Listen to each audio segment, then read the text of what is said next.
to the question, phony war or psychological war. We know it's a phony war. It is certainly a psychological war, and I reiterate entirely what you said, Phil. It is absolutely essential for the Warrington Wolves, in my view, that they come away the last home game of the season with a victory. They cannot afford to go into a semi-final a fortnight from now, having gone 3-0 in the regular season against St Helens side that, although has wobbled of late, has been pretty dominant for much of 2018. Well, maybe Chris Kendall is just waiting for the smoke to clear from the pitch, because Warrington really have pushed the boat out here this afternoon in the pre-match entertainment. There were flares and pyrotechnics all around the ground, and we're just about ready to go now. And Stefan Ratchford gets this game underway. Underneath it is Johnny Lomax of St Helens. The first charge from defence, as normal, comes in from Luke Thompson. It's his 31st appearance out of a possible 32, and that's a remarkable total, really, when you consider the way that that young man plays the game. Yeah, he's led from the front for the Saints this season. He's been assisted by a lot of other forwards who've helped them to be dominant in the middle of the field.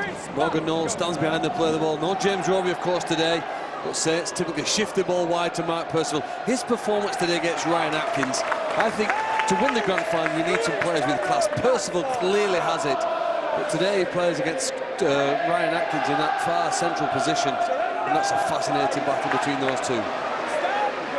Warrington and Saints, it's always a marquee fixture of any season. Although it's very late in the Super 8's campaign, with what's to come in about 11-12 days' time, well, it makes it no less important here this afternoon. Tyrone Roberts is the dummy half, and he gets the ball away, and the Saints now having to defend against the initial run from the centre. Bryson Goodwin, who's playing, actually named on the wing, and is now moving back out to the wing here this afternoon. And Kevin Brown finds Ratchford, who finds Toby King, and he nearly got away, but that was good defence from Tommy Makinson. Well, the Wolves have been good this season when Ratchford at fullback has been able to create that overlap early in the game. They look to the left-hand side, and again they'll come this way with an offload. Jack Patton floats the pass wide, then to King again. He goes inside Bodine Thompson, releases the pass then to Stefan Ratchford. Whoa! And it's a tremendous tackle from Barber. He picked Ratchford up, dumped him to the ground, helped by Ryan Morgan. The legs were horizontal, they didn't go above the horizontal. That is why Chris Kendall allows play to continue. Brown's high kick finds Charnley on that right-hand side. Charnley gets to the line, and sheer weight of numbers beats him and puts him over the dead ball line. Great bit of defence from St Helens early on in the piece. Just interestingly, we've already referenced two players who are stand-ins for absolute nailed-on number 9s in Darrell Clark and James Roby. Morgan Knowles and Dec Patton, they're playing tonight not for a starting position at hooker. That position has gone. They will be filled by the incumbents in the semi-final, but for a bench spot. Really, really interesting. Again, we talk about the psychology of rugby league, Eddie. What's going through their minds, what they expect to get out of this game. Fascinating. There is Morgan Knowles at dummy half. He gets it away to Richardson, and this is an interesting selection. 20-year-old James Bentley, his debut last week in the win against Hull, playing on here this afternoon. Now Matty Lees, this young man impresses with each and every game. It's his first start for St Helens. Lomax will take it forward. On the 40-metre line he's grounded. Then Murdoch Masilla and Holbrook and Sean Long watching alongside as Richardson gets the kick away. He was under pressure from Westwood, and Westwood went for the legs of the kicker, and the referee Chris Kendall wasn't too impressed with that, and he has awarded St Helens a penalty 5 metres away from the Warrington line. Well, these are the tough decisions referees and judges have to make. They said he got there late. They gave sympathy, but he hit the legs. That was the thing, wasn't it? But what part of his body do you want him to hit? Obviously we don't want him to hit the head, so he's jumped off the floor. He's got both arms out in the tackling position. The referee, Chris Kendall, wants a word with Ben Westwood. The contact is unnecessary. You've got plenty of time to pull out of the tackle. You need, no, Chris, listen, you need to be very, very careful.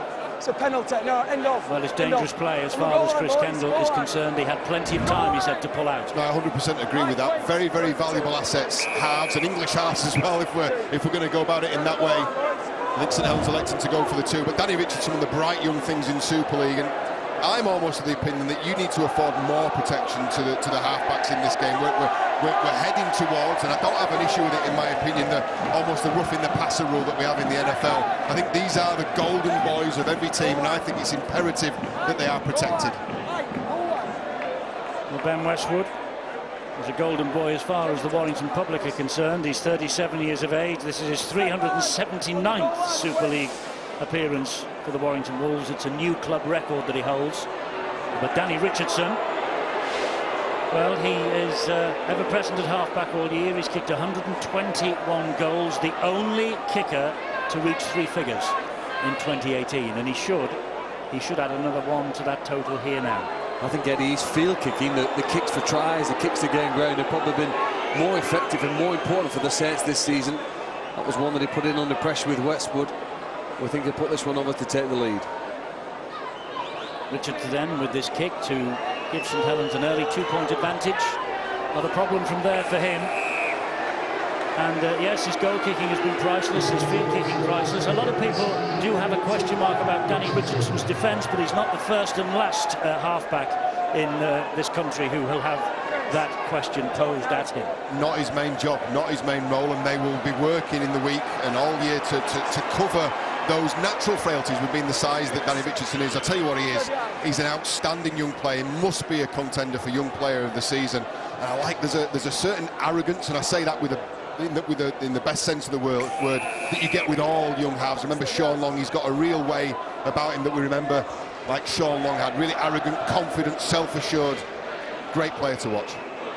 Danny Richardson, he is 22, so let me just say, John, he can't become the Young Player of the Year this year. So do your research, Wells. Do your research. No, we all made that mistake early on because he burst onto the scene this season. Great offload from Taylor to Barber. And Barber gets away, and he has Richardson alongside him. And Barber coming to the right-hand side. That's good defence in the end from Goodwin. Helped out by Roberts. Bentley is waiting at dummy half. Great break from the Saints, though. And plenty of tackles in the bank as well. Loose pass, though. And Zepter hangs on despite the attentions of Josh Charnley. This Wilkin gets so far, and he then is dumped to the ground by Mike Cooper, returning to the side here today. Knowles switches the direction to the left-hand side. It's Barber again. Oh, it's great play over the top to Percival. Percival is tackled round the ears by Roberts. He was slipping and sliding, but the inference all year from the referees has been the defender, the tackler, has got a duty of care. Yeah, exactly right. Tyler Roberts has been forced into that late scrambling defensive play because of the shift of the hips on the catch by Ben Barber. It's his trademark. It's something that catches 9 out of 10 defences out. Outstanding again. Well, it's all Saints early here in the opening 6.5 minutes. And it's Warrington who are having to defend their line again from 5 metres out. There's Morgan Knowles. Oh, he missed out Luke Thompson. It wasn't the best pass. I think it was meant for Thompson. Thompson didn't fancy it. And Warrington come up with the goods courtesy of Declan Patton. Well, this is the feature of the Saints, you know, when they lose possession, how quickly they transition into some top defence. Just look at the line speed. They're trying to get up as quickly as possible. All the Warrington home supporters pleading with the referee to blow a penalty and say that the Saints are offside, but there's good discipline amongst that line. Oh, great tackle by Bentley. Well, he hit Ben Westwood with all he had then. Well, he's made that tackle alongside John Wilkin. I see him probably as the next John Wilkin for Saints. Hopefully he'll have a decade and a career at the Saints as equally as impressive. Warrington to their feet eventually. Patton with the kick down the centre of the field, and Makinson is there to collect the ball. And he will run it back now at the wall that's arrived. And the kicker gets to him. Lomax to Regan Grace. Regan Grace goes down on tackle number 2. Knowles again. Solid run from Percival. What a tackle from Ben Murdoch-Masilla. Stopped him dead in his tracks. Wilkin to Richardson. Here they come now with Ryan Morgan back in the side today. There's the hit on Percival, who took the ball in the centre of the field, going back now to the middle. With Wilkin, and here's Lomax, and that's Taylor. Well, 1 or 2 of the St Helens passes have been just missing the mark in the opening 8 minutes here. They lost a little bit of momentum there. Ryan Atkins will be happy enough about that. Here is Richardson again. The last tackle, and they've got that all wrong. I'm not sure what Richardson thought when he was put under pressure from the inside. I think Chris Hill set off at him. We know on a previous tackle, Ben Westwood got to him late. It may have affected his thinking. He was expecting Lees to make the pass to get it out to Ryan Morgan. Somebody maybe a little bit more capable of putting the kick in. You'll forgive Matty Lees, that is an outstanding season, hasn't he? An excellent first season for St Helens. Will the coach forgive the halfback? I think he's going to have to. And Matty Lees is a contender for Young Player of the Year. Do you know what? It's almost as if you read my mind, Eddie. He has been good, and what I like about him as well is he's a real charger of a ball, little or no concern for his own personal welfare. Just what Saints are looking for. In the absence of Alex Worms and Kyle Amor missing, of course, today, he's provided some real grunt and some enthusiasm up front. And Murdoch Masilla is halted by the tackle of those two out there, and he's hurt. Here's the big fella. He walks away somewhat gingerly from that play of the ball. Here comes Westwood now. Matty, wait. 2 months ago, remember, these two were expected to meet at Wembley for the Challenge Cup final. It would have been the first Challenge Cup final meeting in history between the two. It never happened, of course, and the grand final meeting, as a consolation for some, would not happen this year either. This is Toby King. These two will meet, though, for a place in the semi-final. That's good defence from St Helens. He had nowhere to go then. Bryson Goodwin. Well, I think the important tackle in this set was the one prior to this. When you stop Mike Cooper or Chris Hill with the Wolves, that's almost a win. You've obviously got to prevent them from offloading, which is where so many of Warrington's best tries come from. Hill or Cooper have 3 or 4 defenders around them, keep the ball alive and offload it. They control that play, and it makes the next one a much easier one. As Bodine Thompson, the physio's on to check his ribs. Oh, that looked painful. This will be a test if he can stay on for much longer. Well, there's Joe Philbin, George King. Oh! Ben Westwood's just welcomed James Bentley to the big time.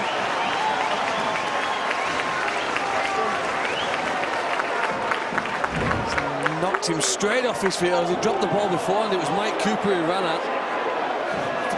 Not sure whether he's lost the ball beforehand. There's a hint of a shoulder charge in there as well from Ben Cooper, just in the background as well. Bodine Thompson still struggling from the after effects of contact he made. That's a rib or rib cartilage issue. They can stop you in your tracks. It's a real concern early on for the Warrington Wolves. Not sure of the shoulder charge. It looked like a forearm smash from Mike Cooper. It really did. Either or. It was tough on the young man, but Warrington now in possession. And 15 metres away. Patton at dummy half goes to the right-hand side. Murdoch Masilla. Oh! Straight over the top of Matty Lees. Disentangles himself from Wilkin, plays the ball. And Patton is going nowhere, so he'll stand and he will play the ball to Roberts. Roberts then gives it a bit of space and finds Brown. Brown to Ratchford. Ratchford to the number 18, Toby King. Saints defending well. Can they continue on here with Cooper? The boos from the St Helens supporters who are head on to that collision with young Bentley. Patton, Brown, Roberts slides the kick through. Regan Grace is there and will palm the ball dead because Charney was hunting right behind it. Right, it's a good finish to the set, considering that Deck Patton took a run there from dummy half on the third play. Had the potential to really spoil a good attacking position for the Warrington Wolves. Why? Deck Patton's acting half. He gets caught in at the ruck. That forces one of your halfbacks, who generally will be sat 1 and 2 off the ruck, Tyrone Roberts, into the acting half position. It steals one of your biggest attacking weapons. They've got to be so smart about how they do that. It's a play to nothing, is that, from Deck Patton, and it forces their halfback into acting half position. So Tyrone Roberts, I think, has done extremely well in earning a repeat set from that. Back they come, Warrington, from halfway with Westwood. Tell you what, there's some hits going in here. That was Matty Lees on Ben Westwood that time. Oh, what were we saying? And again, Thompson on Hill. Phony wall. Not a bit of it. Not a bit of it. Oh, this is serious. Look, they've closed him. He's spun through the tackles. Oh, he's got him here. This is a terrible accident here on Tyrone Roberts. It's an absolute all-in war now. Phony? No, definitely not. Really significantly, Ben Barber, there was a fracas and a skirmish going off to the right of your screen. Ben Barber has gone straight to his opposition player, Tyrone Roberts, to try and assess and help if he possibly can. I'm not sure about the intent in there. I think it's Matty Lees or Luke Thompson who's come in, but he's really caught Tyrone Roberts badly here. Well, Chris Campbell has got quite a little bit to sort out here as Roberts receives treatment on the ground. Well, he's falling to the ground. It's a complete accident there. He caught Matty Lee's thigh, knee, There's the shoulder, neck. There's an element of the reckless about it, though. Oh, there isn't, John. He's coming up to make a tackle. He's you know, in a sport like this, accidents will happen occasionally. Just going to hope that Tyrone Roberts is okay. There were some positive initial signs, though. The doctor seemed to... I think the most important thing the referee's got to do here is just try and separate the two sides while he sorts this out, because there's a lot of finger wagging going on. There's a lot of pushing, shoving, threatening in the action after all this. The most important thing is that the referee creates an environment for the medical staff to do what's necessary here and calm the situation down around Tyrone Roberts. Roberts fell in, and his head, his neck does twist to one side very awkwardly. Luckily for us all, as we're just watching that replay, then there's some positive signs from Tyrone Roberts and the medics. He seems to be in a seated position at present. It sparked a furious reaction from his Warrington Wolves teammates. Remember, Matty Lees was sent off at Salford when we were there in April. I'm not suggesting for 1 minute that Chris Campbell should go to the pocket and take a red card out here, but it's an element of concern for Stephen Price that Roberts is off for the moment under treatment. I've got Matty Lees coming into the tackle recklessly, making contact with the head with the knee, so he's going to go to the sin bin. I'm also going to deal with Mark Percival for running in. He's also going to go to the bin, and so is Brian Atkins. Well, there's 3 players on the way to the sin bin here. John, Chris, back up please. Chris. Well, feelings are running very high. Matty Lees.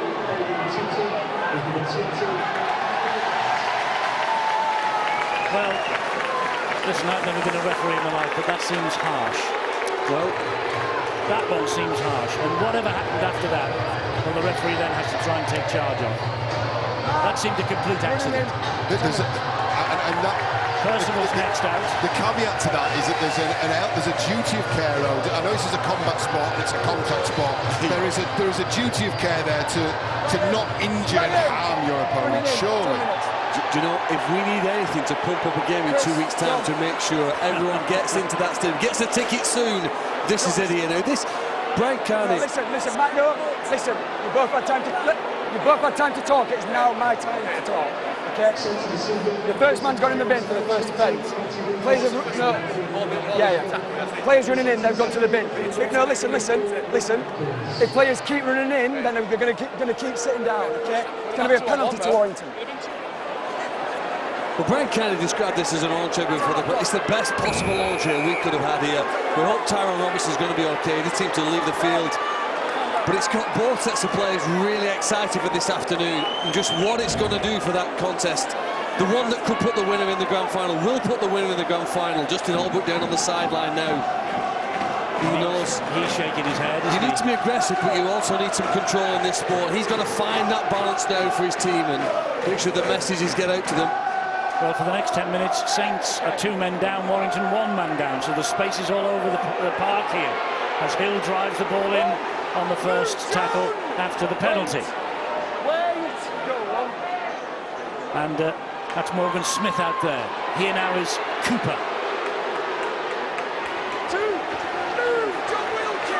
Cooper within 7 metres of the line. They delay him getting to his feet. Here is Patton. Short ball, Murdoch-Masila on the charge. Johnny Lomax, what a hit from him. Forces the error, knock on by Murdoch-Masila. St Helens survive. Well, I'm looking at thousands of the Saints fans here who are jumping up and down as though the side have just won the grand final. To stop and deny Murdoch-Masila there, there's real feeling and intent now in this contest. We thought before the match, does it really matter who wins? Well, look at what it's made here now to the Saints supporters. With 11 men, that takes some effort. With the quality Warrington have to deny a try with 6 players from the line there. Skillful players like Kevin Brown who can unlock a defence with defence. I mean, the spaces between the white shirts were 3 or 4 metres wider with the absence of 2 players. They had to cover the whole field. Johnny, I'll tell you when. And they've done well to survive that without conceding points. Well, you would imagine that come Monday morning, the ticket offices of both of these clubs will be pretty busy with the semi-final due at St Helens on Thursday week. Because the opening quarter of an hour of this match has really, A, set up this contest, and B, set us up for what could be a firecracker. It's the 4th of October. It's Saints Warrington. You'll see it live, of course, on Sky Sports Arena at 7:30. That's the first of the 2 semi-finals, and place at Old Trafford at stake the following night as well. Wigan against Castleford, 7:30 then on Sky Sports Arena as well. Here goes Ben Barber, slips the pass on the brilliant water ball to Lomax. Nice ankle tap by Charnley. Hill finishes Lomax off. Last tackle coming up here for the Saints, down the short side. Richardson with the kick, and it bounces and bounces and finds its way into touchdown, that left-hand side. My first reaction and instinct from that was, oh boy, that's a conservative end to what was a really exciting piece of build-up play, but you forget St Helens down to 11 men. Look at the interplay here between Ben Barber, Zeb Taylor and Johnny Lomax. When they're on, they're really, really on, aren't they? Those 2 semi-finals, as you said here, are going to be real firecrackers. The players will be the stars on that occasion, and they've really done their work this evening in promoting what's going to be an exceptional first semi-final in a couple of weeks' time between these 2 teams. Well, sport throws up the unexpected, and I don't think you'd have ever imagined to have 11 players out there at this point in time. 2-point lead, 50 minutes gone. The whole game's changed. Coaches and players need to read and react to a situation. Charnley now for the Warrington Wolves. He's 9th on the Super League chart, is Josh Charnley, with 15 touchdowns this year.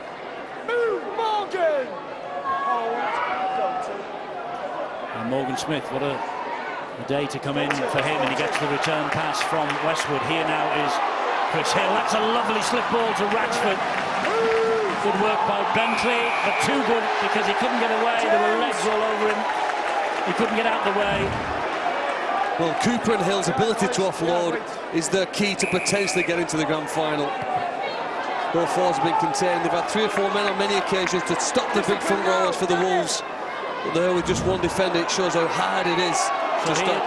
Here come Warrington with Harvey Levette now. Morgan Smith is waiting at dummy half. Cooper will take the ball forward. And London are beating Salford 9-0 in the qualifiers. That's a good ball to Toby King. That's good defence from Tommy Makinson. It's a great defensive read by Makinson, a trademark of his fantastic defensive winger. Brown to Smith to Westwood.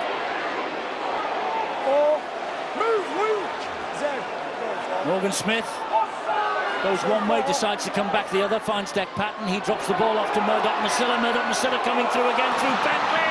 Can't get away from Thompson. Barber was there as well. And a bit of help from Morgan Knowles right on the line. It's Warrington. Brown, great defence. Brown keeps it going to Morgan Smith. He will kick across field. The ball is charged down. And then goes backwards straight into the arms of Bentley. What an amazing defensive effort again from the Saints. I mean, aerobically, they've had to work so hard, though. They've got players like Bentley now gasping for Barber and Co. It's gone straight into the hands of Wilkin, but gone backwards. Might have been a touch. Might have been a touch of a knock-on, maybe. Huge protestations from Stephen Ratchford. He felt there was a knock-on there from Bentley. Just interestingly, with this St Helens defensive line, the extra spaces between the defenders, that's the first thing, Phil. The knock-on effect of that is your line speed disappears. You are concerned about where the space is inside and outside of you. Has a real effect. And Richardson's kick for the sideline, or kick anyway, is fielded by Goodwin, and here come Warrington with Hill down the middle. Well, that's twice in the opening quarter that Danny Richardson's failed to get that kick in. That's his responsibility. It's put them immediately, or the Warrington crowd are up for it. Another penalty. This will be amazing here if the Saints can hold out the Warrington side. Ratchford wants to go quickly, and Brown taps him play on. So here comes Cooper on the charge. Gets the ball away. Smith, Brown. Brown gives it width and finds King. Morgan gets to him. Now it's Bryson Goodwin. Solid run from Goodwin, and he's over the line, but I think Saints will hold him up. Chris Kendall is almost on all fours, and he says yes, he is held up.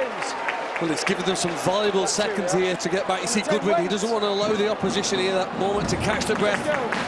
Straight into it, 4 men, 3 men around him. Hill again, into centre field to Patton. Patton will find Ratford. Man on the overlap is Charnley. Oh, what a tackle! Back it goes though to Ratchford. They've lost the momentum, and indeed Ratchford is dumped into touch. Try saver on that far side. And with Stefan Ratchford, boy, he is a talented rugby league player. If he had his time against Steph Ratchford, he would have gone another 5 metres with ball in. And I think tackle of the season for Regan Grace. Tackle. There's no question about that, Phil, but it's an opportunity, and a golden opportunity missed by Steph Ratchford. Take the ball to the line. He's passed too soon. He's allowed Regan Grace to get off and meet Charnley head on. He needs to take another 2-3 metres out of that and commit Lomax, which would have brought Regan Grace in. Charnley over in the corner. Golden opportunity missed. Tackle certainly of the game, Phil. I'll give you that one from Regan Grace, though. Boys, own stuff here for the Saints. They're being patched up to play on. What a fantastic effort. I mean, with 11 players, he must feel at times so lonely, the gap between him and any of his teammates, but got himself into the right place, bravely put his shoulder into the tackle, and they survive again here, maybe for another 60 seconds. So Saints with a head and feed. Ryan Morgan trying to work this ball away from his end of the field. It was St Helens early. It's now Warrington who have been pressing and pressing. Remember, we've got 2 men down in the bin for Saints. We have 1 in the bin for Warrington. Zebte has lost the There's ball. a knock on. That won't help, will it? Halfway through a tackle count, up on the halfway line. Maybe the arm came in as the tackle was made. We see him. We often see this deck pattern, swings the arm around there. Probably the right hand does make contact with it, but the referee says it's a knock on. You've lost the ball. Head and feed to Warrington. Let's get news of Roberts. Here's Angela Powers. Well, we won't see any more of him in this game, Eddie. He's failed his concussion test, but the good news from the changing room is he is sitting up. He's looking compos mentis and looking okay, but definitely won't be coming on for the rest of this game. So Warrington lose a key player, and I just wonder what the disciplinary will make of that. I mean, there are 2 views of it, obviously, and we've given you both of those views, but here is Stefan Ratchford, who slips as he went to meet Ryan Morgan. Kevin Brown, Harvey Livett. Well, the Saints look like a boxer clinging on at the moment. All the punches being thrown by Warrington, but they're surviving on the ropes as Hill now takes them to line. Oh, Westwood through. He was, until Barber got hold of him. Here is Morgan Smith, this is Patton. Murdoch Masilla, down he goes again. Tight to that St Helens goal line, quick play the ball. Patton bullets the pass to Smith. Smith will find Brown in centre field. He showed it to Livett. Oh, he fooled the St Helens defence completely then, and Brown goes over for the try. Warrington take the lead. He feigned to pass the ball to Harvey Livett. St Helens took the bait, and the gap opened up, and Kevin Brown got through it. 7th try of the season for Kevin Brown. He missed Wigan last week. It was his first miss in 19. He's back with a bang. But they were looking to the most intelligent attacking player to find the gap, and eventually he did, didn't he? And 3 players around him to offer the support he needed. Held on to it enough, and then it maybe in some ways embarrasses Danny Richardson here. He's looking around to blame people, but once he stopped on the back of his heels, Brown started again, pressed the accelerator, and had enough to get into the gap in the space. A try that the Wolves were desperate for. It's so difficult for Danny Richardson in that defensive line. The voice in his ear from normally a metre inside him is not there. Don't forget they're down 2 men in the defensive line. He almost has to stop and break his stride, and that's enough for Kevin Brown. And Jack Patton adds the extras. It's 6 points to 2 to the Warrington Wolves. And as a consequence of those missing men who are about to rejoin the field, They've made the advantage count, haven't they, when it mattered the most, and just in time as well. Yeah, Danny Richardson, he has to at least break that defensive movement towards Kevin Brown and account for a potential ball back on the inside. It is magnified because of that lack of personnel in the Saints' defence, and finally they get the breakthrough that the extra man, well, we all think should have provided.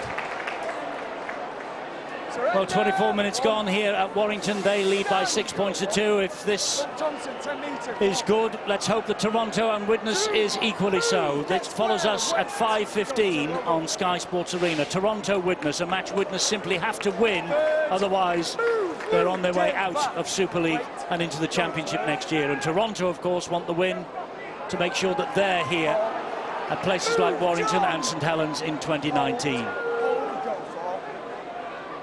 Now it's with Kevin Brown. Ball back on the inside to Steph Ratchford. Ratchford has seen a gap and's gone for it. He has support from Patton. He takes on Barber. And then there are 3 reinforcements to come in and get Ratchford to the ground. It's the last tackle here for Warrington, is it? The ball is slipped through by Patton. Oh, Ryan Atkins has come up with a touch he believes is absolutely crucial. And they have a try in the field by the sound of things. Phil, it's tackle 5. I've got no try. Oh, I'm sure he said we've got a try. Maybe the touch judge had a different view of it than he did. Looks as though perhaps Percival managed to just push the ball over. If they don't get a try, I think they'll get the ball back with a goal line dropout. It's an excellent kick. They've lost Tyrone Roberts, who's brilliant in these attacking, kicking situations. Patton puts it in, and Percival's the shirt with a number 4 on his back. I thought maybe his right hand's the one that scoops it up and pushes it out of play. It's probably the referee's judgment, wasn't it? There's no downward pressure is on the ball. It's knocked away from the hands, and the Wolves, I think, will get the ball back again here and a chance to attack straight away. And I'm almost sure it was the fact that there was a call from the sideline who said try that has made him hand this upstairs to Phil Bentham for his decision. But it's clearly a knock on, or rather a knock back by Percival, and it will be a goal line dropout. Well, the last touch, has the last touch come from Ryan Atkins? Certainly that's the angle where we will determine that it's a no try. It's just how we restart this game now.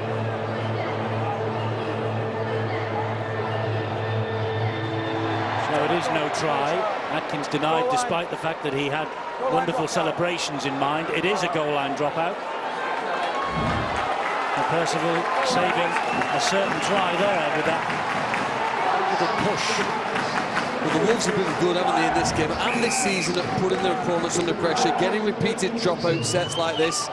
But are they good enough now against the team that are top of the table and unlocking that defence now against 13 players? Percival's return from the sin bin at just the right moment then for St Helens. This is Westwood. Morgan Smith goes right and finds Patton. Patton with a good ball to Ben Murdoch-Masilla. Smith again. Patton, the heart of everything at the moment. Deck Patton, he's found Livette. Arvin Livette will go to ground 5 metres away from the Saints line. Morgan Smith waits, gets it away then to Chris Hill. We got away from Morgan Knowles. Good job that Matty Lees was there. And it's with Patton again.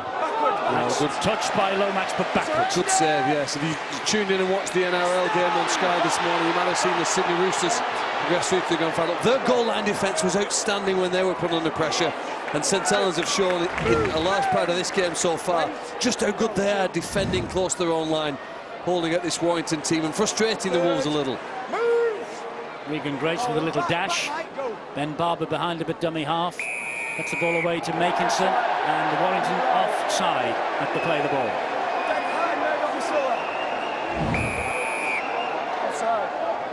It looks to be Ben Murdoch-Masilla never even attempts to get back, and then he's near enough making contact in an offside position. The man outside him as well in an offside position.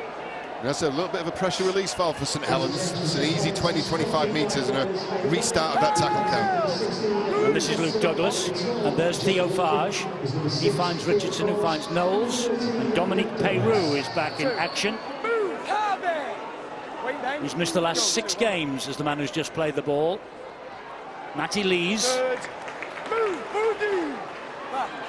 Dumped to the ground by Westwood. 37 years of age, Ben Westwood, but he He has all the enthusiasm of a first-year player.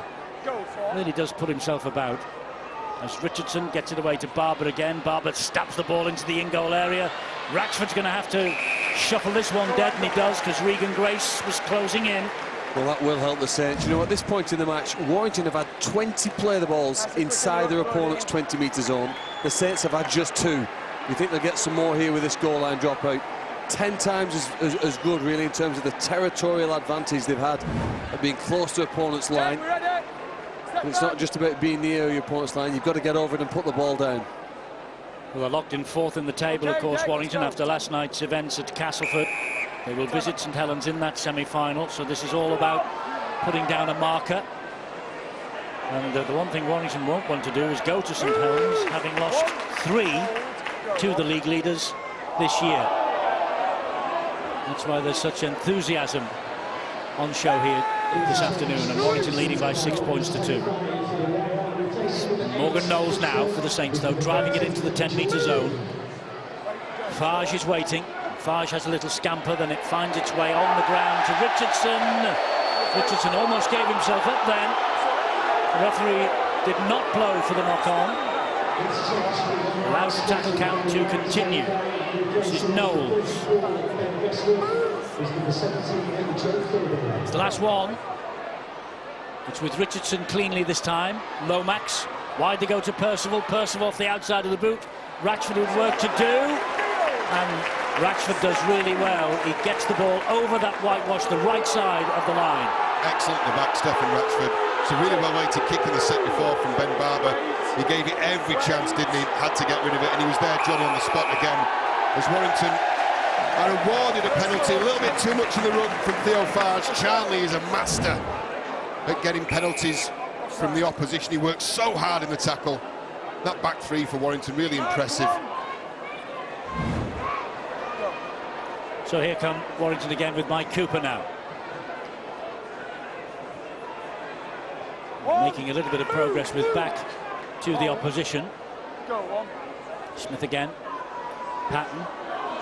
Here comes Philbin, Warrington's super sub this year. The Irish internationals making his 32nd appearance of the year, each and every one off the bench. Calm yourself down. Third. Move, Theo. Go, 3. Morgan Smith again. Patton. Back it comes to Ratchford. There's Atkins. 4. Move, Theo. Go, 4. Ratchford again to Patton. And this is George King. Surrender. 5. Last tackle coming up here for Warrington. Go, 5. Smith down the right-hand side. Patton hoists the kick high. It's a little bit long, I think, but Charlie does his best.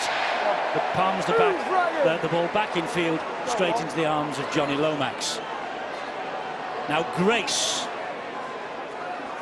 2. Move, George. Ben, come on. Go, 2. This is the test here now for Jack Ashworth. The players to come on and make a difference. Nice offload to Farge. Brilliant. Good ball then to Percival, but he wasn't going through Ben Murdoch-Masilla without an argument. The Saints. He's thrown a lot of passes, made some offloads, and they're really testing another penalty here. Not clearing the rucking up quickly enough. The referee's doing everything he can to speed up the game. They're all offside down the right-hand side. They've lost Tyrone Roberts and Kevin Brown, the Warrington Wolves at present, and that's something really, as you say, you've got to be prepared for the unprepared.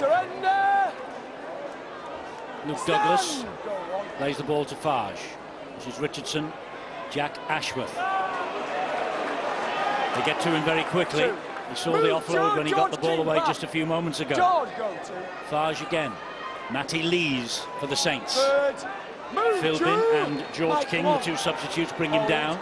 10 metres away from the Warrington line. Farge and Douglas spotted something, and he's trying to get the arms free, and he gets the ball down.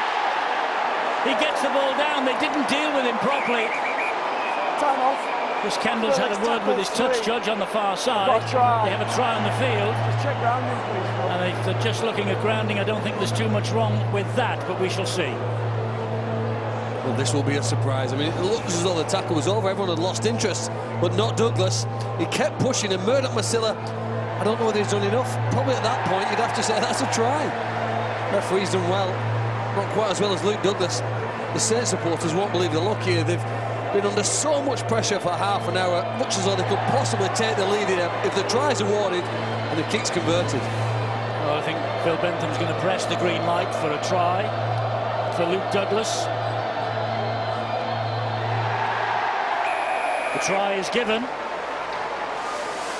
He's come off the bench, and he has scored the try that draws the sides level, and the kick to come from Richardson. Saints might turn round with a slight advantage in 8 minutes' time. Yeah, it's a real close quarter stuff from St Helens. An initial look for the offload, reversing into the tackle. That's almost lulled Cooper and Masilla into a false sense of security. Main threat is the ball, and Masilla fails to deal with that. That second effort from Douglas, who's been a real stalwart for St Helens this year. Puts them back into the lead, and the lead extended there by Danny Richardson. Well, I'll tell you what is impressive. If you can lead or win a match when you've not been the best team, and for me, Justin Albrook's side, in terms of territory, possession, all of the stats that coaches and players talk about, the Warrington side have dominated, but the Saints side have what they have. It was a remarkable win in Perpignan, with the backs to the wall, and so far at this point to be ahead. I think this again shows there's a real character about this St Helens side this season. Luke Douglas's third try of the season, but his previous two have both come against Wakefield Trinity, so new ground for Luke Douglas here this afternoon. Warrington will restart then with Ratchford. And 7 minutes to the break. Saints have re-established a 2-point lead. Oh, how about that for an offload? They really do take the game to the limit, don't they? Ashworth grounded by Philbin. Here comes the try scorer again. Solid run from him. Look at that. Zeptea now to the halfway line for St Helens. 3 tackles gone. And there's an issue with the third ball player, Morgan Smith, in the background. He's come a cropper in that tackle. That second tackle, second hits up on the set from Luke Douglas. Dominic Peyrou. Nice feet. Goes down, tackle number 5, just outside the 30-metre zone. Richardson's kick is high. Ryan Morgan's after it. Ryan Morgan got to it first, but he's knocked the ball on. They bring it back for the turnover on the 10-metre line. Well, at least the Saints will be happy. They're getting the kick in and they're contesting it. They're making life awkward and difficult for their opponents to receive possession. Well, it's their last away game of 2018 for the Saints here today. They lost at Wakefield on April the 5th, 20 points to 24. That has been their only hiccup on the road all year. Here, they concede a penalty. Another one that John Wells made reference to. Lots of teams concede penalties when they're trying to tackle and control Josh Charnley.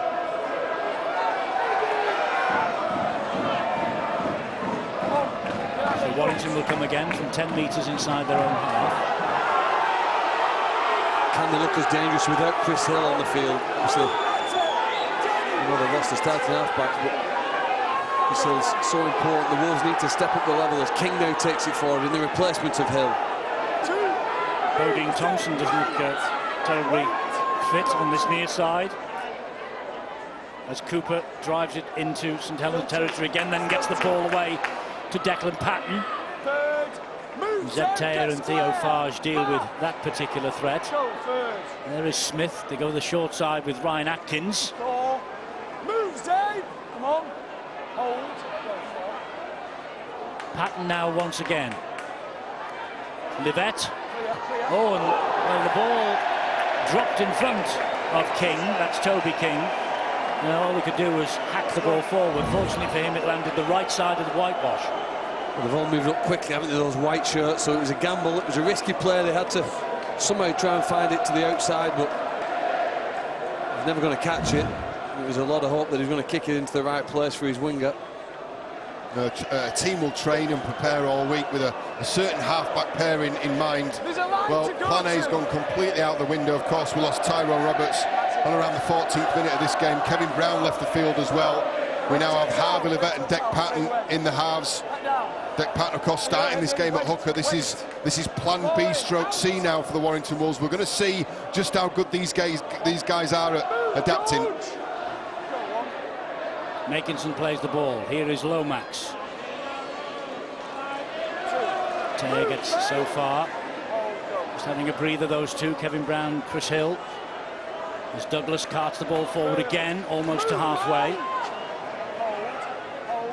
Farge once more. There's Ashworth, Richardson, and Peyroux. Leaves a few in his wake as well with the cut inside. He's been a popular player amongst the St Helens supporters, Dominic Peyroux, this season. They've really enjoyed what he's done. That right centre position combining with Ryan Morgan. Don't they offload the ball well, the Saints, in the tackle? This is Theo Farge now. And he goes down, accepts tackle number 5, so last one on the way here. Richardson with the kick, right-footed to the corner, looking for Makinson. Makinson's after this, but well claimed by Bryson Goodwin. Got quite a job on Bryson Goodwin when the ball's in the air to try and hold out Tommy Makinson this afternoon. He's a skillful player, isn't he? A very powerful one as well, so he's going to get involved here now. The ball comes free and the referee is unsure what to do. He says play on. Right decision there from the referee. Bryson Goodwin fully committed as well, wasn't he, to that take? Murdoch-Masilla's playing as a winger. Biggest winger in Super League, just held down on the halfway line. The ball rolls free, it's gone backwards. Well, he definitely put the whistle to the mouth, did Chris Kendall, but then he got a call from this near side from the official, the linesman, the touch judge. He's just a bit pedestrian by Warrington across the face of that. Bodine Thompson now dummy half. It's Levett. High kick from him, high and deep. Barber in reverse.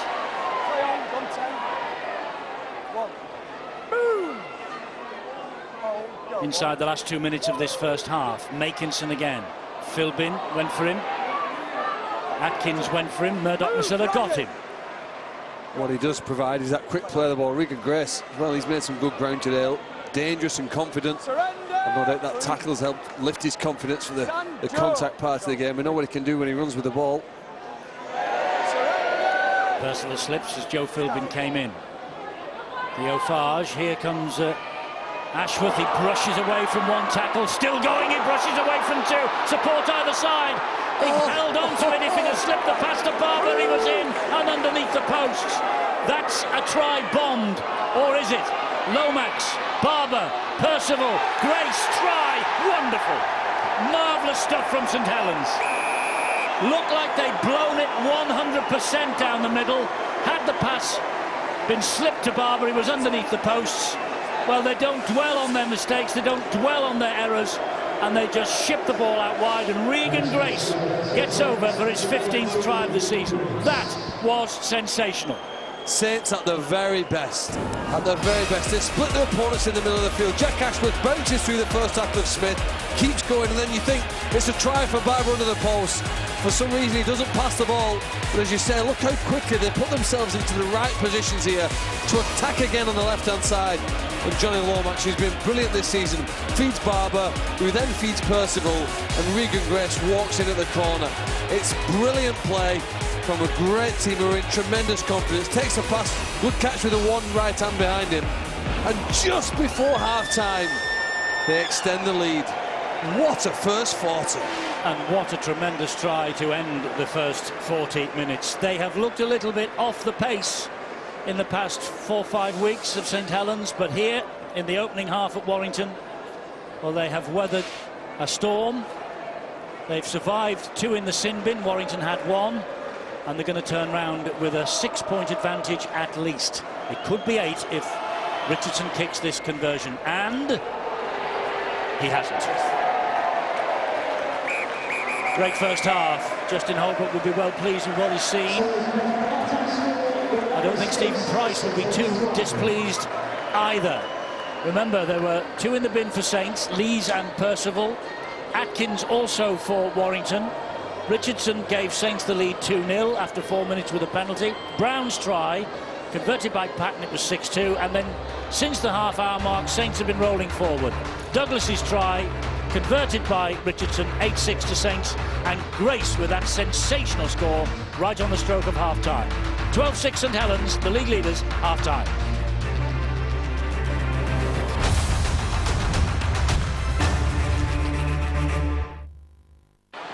Just looking to pass, earn the right to play, go forward. Gale to Hardacre, Hardacre to Minikin, wide to Eden, 31 for the season!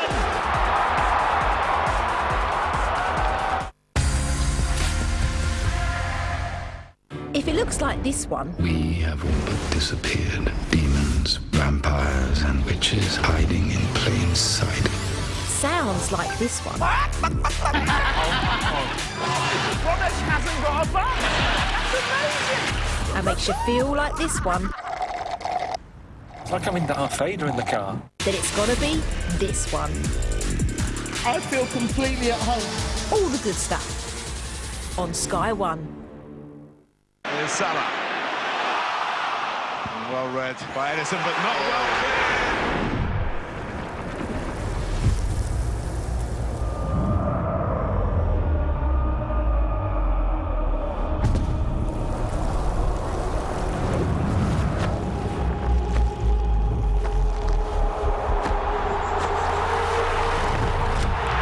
It's a fabulous ball from Mo Salah. It's surely Liverpool's day now. Joshua returns to defend his world heavyweight titles at Wembley Stadium. What a fight! Live on Sky Sports Box Office. Sky Cinema, ready for liftoff. Prepare for immediate departure. Yes, Captain. Commence countdown. T-minus 12 seconds. 10, 9, 8. Ignition sequence starts. Ready? 5, 4. Let's go. 3. Where are we going? 2, 1. Put your seatbelt on! Discover our biggest collection of sci-fi greats. This is our land! From cult favorites to modern classics, let Sky Cinema take you to another dimension. Live long and prosper. May the force be with us. Welcome to Sky Cinema Sky-Fi, available live and on demand. Europe defeated! We're all bitterly disappointed. USA wins the Ryder Cup! Coming up live on Sky Sports, the Ryder Cup is back. European fans are getting ready. They know their team has the talent. The question is, do they have the belief? Believe in blue. Creen azul. Believe in blue. Unbelievable! Believe in blue.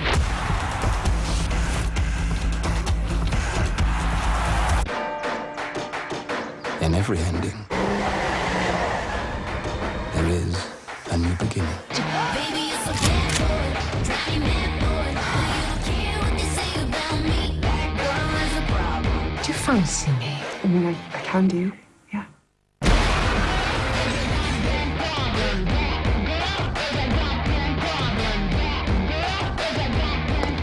Do me head in.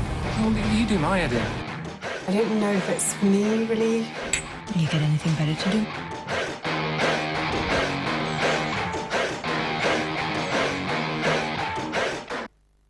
Can Ferrari end 6 years of Mercedes dominance? The VTB Russian Grand Prix, live only on Sky Sports F1. That was an absolute wicked kick,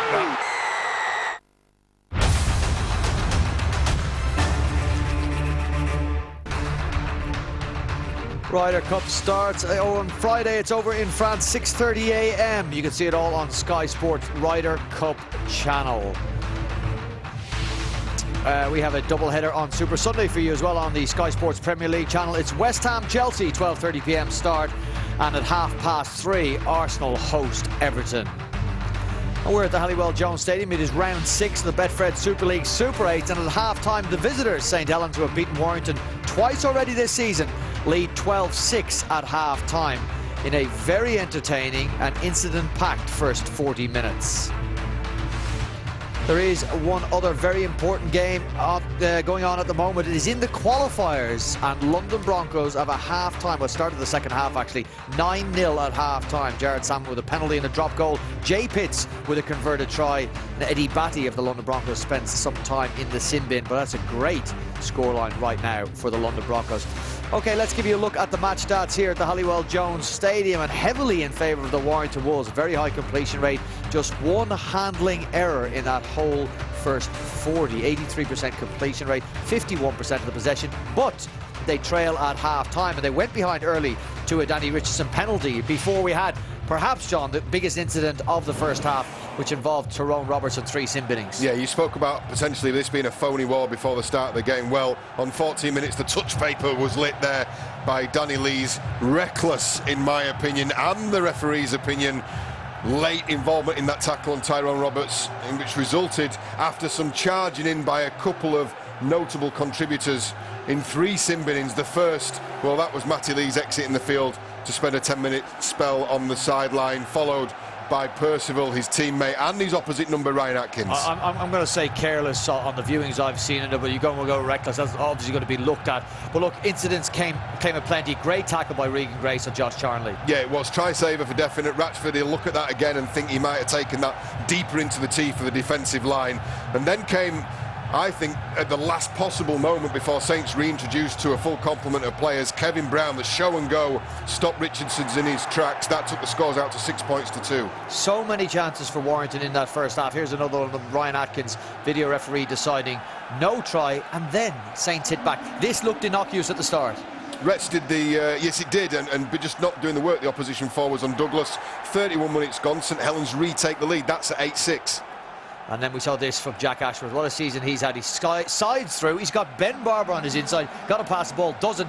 But it's not panic stations for St Helens. This is why they're so impressive. But he owes a debt of gratitude to the man who's about to make the pass there, Percival. He spent 10 minutes on the sidelines for an indiscretion earlier on, but that's a try-saving assist pass, and Ashworth will owe him a soft drink this evening, I would have thought. If you've been with us since the very start, we were wondering how we would frame this game. Of course, they meet in 2 weeks' time in a Super League semi-final, in a match that will be of much more significance than this round 6 game from the Super 8. Phony war, appetizer, call it what you want. Justin Holbrook said pre-game, though, it'll be different once the players get out across the line. John, there cannot have been a better advertisement for getting tickets for the game in 2 weeks or watching on Sky Sports than what we've seen in that first half. And the players have played their part. Not everybody's a fan of the coming together, but nothing will get crowd off their backsides than a coming together of players, and we had it in the 12th minute. Yeah, definitely. And you're an advocate then of the stand toe-to-toe with one another. And well, let's look at the incident first. It's Matty Lees charging in. Now, Tyrone Roberts, in my opinion, Matty Lees comes in to commit a tackle. At very best, you could accuse him of being careless, but I would avoid any recklessness. But then the players are coming together, and there's certainly a real bit of feeling between the two sets of players. I think the giveaway for me, and which is why I would go as far as to say reckless, is that the reaction that was sparked from the Warrington Wolves players, they obviously saw enough in that, and they know the way that Matty Lees plays. He's got form in that department, and he's going to have to maybe have a look at the way he does address things in the latter stages of his approach to a tackle. It's also the word, by the way, reckless, used by the referee. OK, we've got a 12-6 lead for St Helens at the half-time. How does this second 40 minutes unfold? Warrington Wolves tailed off a little worryingly in that first 40. I know they've got to change a half. I don't care, so long as it's played with the same sort of tempo and commitment that first 40 minutes has been. It's been a dream to watch so far, and I think for all the trepidation we had coming to the ground, thinking what is this going to be, what does today's game look like, well, I think they've answered us that in the first 40 minutes. And you did say, John, before the game, it is a must-win game for the Warrington Wolves. They've lost their 2 previous encounters with St Helens. They trail at half-time in the third. What can Steve Price and his side muster in the second 40 minutes? At the moment, Justin Holbrook and the Saints sitting pretty with a 6-point lead, but that can quickly be whittled down by this talented Wolves side.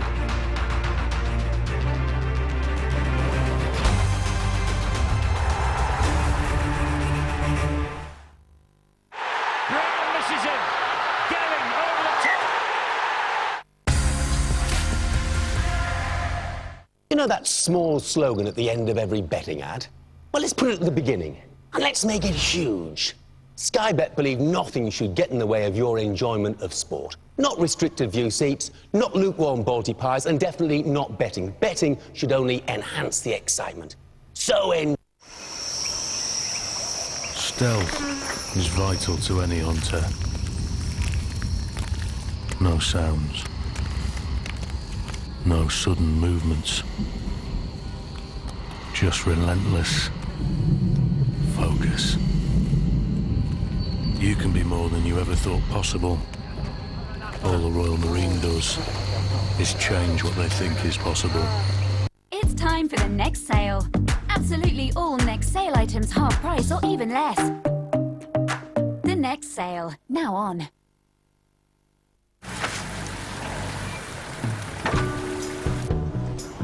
Where do you want to go?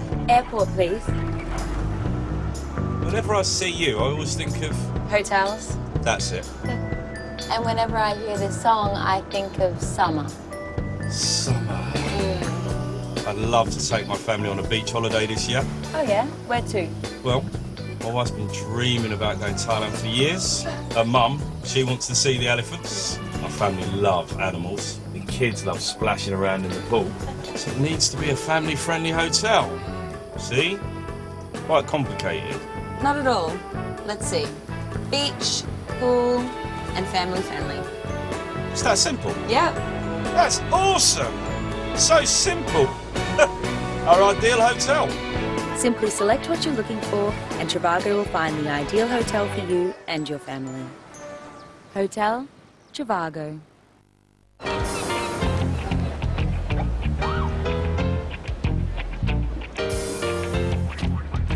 It's your thing. Do what you want to do. I can tell you, but it's like to. It's your thing. Do what you want to do. I can tell you, but it's like to. Hit it! If you want to fight for what's right, sometimes you have to fight dirty. By all rents, Deadpool 2 in Sky Store now.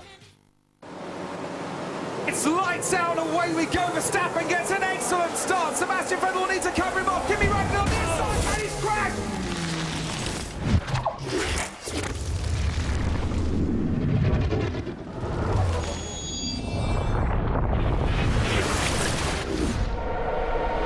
With Verstappen, his battle as well. Räikkönen is out before the first corner, and he's gone into the Red Bull there as well. Carnage as Fernando Alonso gets involved.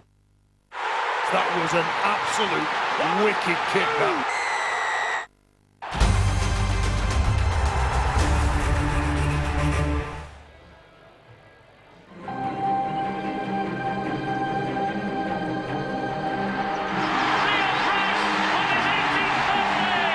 Is it a knock-on though? Fagerton has got to it, inching on.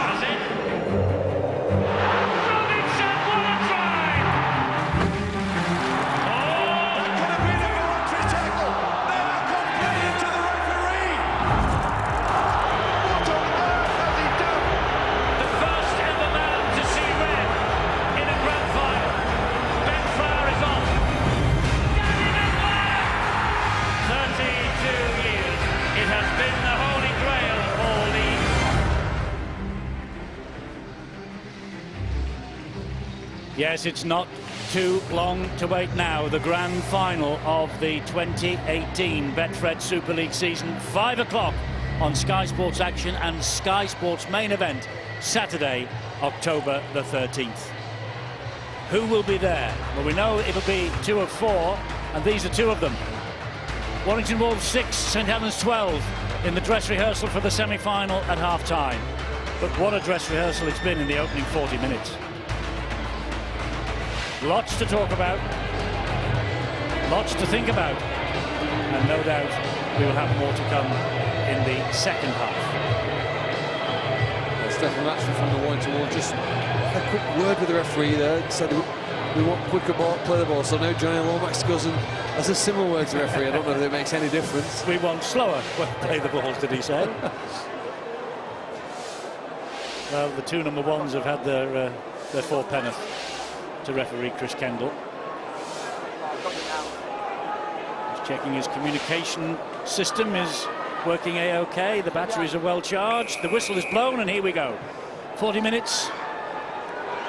It's a great kick-off. That's a great kick-off, but he does well, Philbin.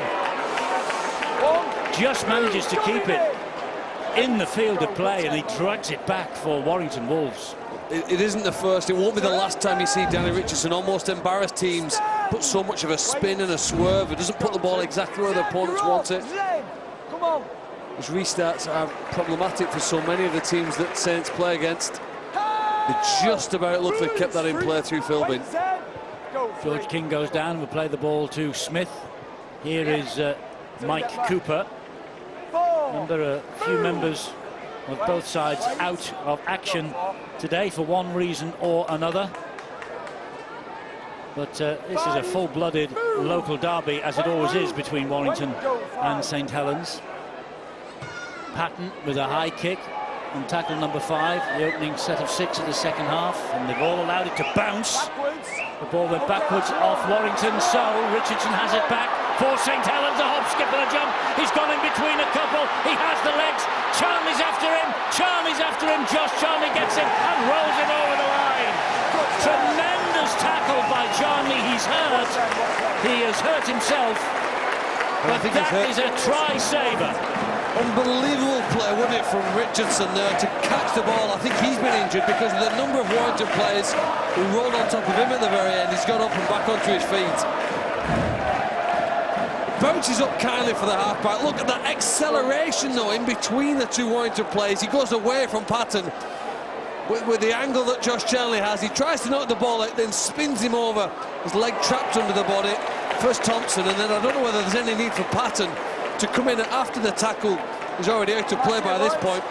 Probably a degree of the embarrassment by which one halfback's gone away from another. If this rolls on here, we'll see Charlie continue the tackle. He's out of play, and I don't really see the necessary reason for Patton to come in when he's already lining face down out of play. Well, it was a tremendous run back from Charlie. He is obviously feeling the pinch. But a chance gone, and a try saved by Josh Charlie. It's certainly too early to say that's a game-breaking moment, but what a significant defensive contribution from Josh Charlie. We're well aware of his exploits at the other end of the field with ball in hand. That's a massive, massive defensive contribution for his team. Well, Tyrone Roberts, of course, off the field, and he won't be here in 2019 either, but his replacement for next season is... He's in the country. Blake Austin has arrived, and he's talking to Angela Powers. Yes, he's with me now, Blake Austin. What are you making of Super League so far? Enjoying it? Yeah, I sure am. It's a great atmosphere. It's a stadium that's right on top of the game. It's not something we're used to back home, so having a great time. Oh, and it's a great lively game as well. You wouldn't think there's not much riding on this apart from pride and a bit of practice for a couple of weeks' time. Yeah, I think when you come out on the pitch, it's a game of footy, and you're going to leave everything out there. So it's been great to watch, and it's going to be a great match in a couple of weeks also. You come as the marquee signing. There's much expected of you as well. What are you looking forward to, and why did you sign Warrington? Oh, I think Warrington's a great club. I've only been here a minute, and I can feel the professionalism, and I guess when I get here, it's going to be about finding out what the Super League's all about. I'm sure it'll be a slightly different style of footy, so but I'm really excited for the challenge and can't wait. We can't wait either. Thank you. Thank you very much. Yeah, looking forward to seeing him next season, Blake Austin, under no pressure. Angela Powers' question: you are the marquee signing. What do you think we will expect to see from you next year? Warrington will hope they will see some spectacular stuff. I'll tell you what you will see. You'll see somebody who's prepared to do the unexpected. He's been exceptional at times for Canberra this season. He's no stranger to a bit of controversy himself, but he's a high caliber player. He's a runner. He's a running passer of a ball, if that makes sense, rather than being an out-and-out ball distributor. And it'll be sorely needed by the looks of it from the Warrington Wolves. Wonderful analysis, John. Just analyse your career for us, would you, in two or three sentences? Won't take long. Won't take that long. Another good run from Matty Lees. Theo Farge. He was a trier, Ed. Who? Austin or Rose? Okay. Here is Zepter, but that's obstruction. He's gone running round and round in circles and has fooled everyone, including his own teammates. Well, there's big debate, and maybe could I say argument between the Warrington players. Some argument with the referee that questioned it, and he said 10 more metres, that's dissent. Surely not. But they're trying to pass that ball back onto the inside. It goes behind Ben Barber. The two players with the responsibility of organising Warrington's attack, Morgan Smith and Dec Patton, pointing and arguing with one another at present. They've only managed to score a try when they played against 11 men so far in this match. They need a better attacking strategy and execution here now. And that's the difficulty, isn't it? Because the initial half-back pairing, there's a dominant half. This is plan B, plan C. There's no dominant call out there. Ratchford stumbled into the challenge from Ryan Morgan. There's Bodine Thompson and Joe Philbin. He's not making too much progress in this set. 3 tackles gone, 15 metres, that's all. Can Cooper make some more? Down the middle.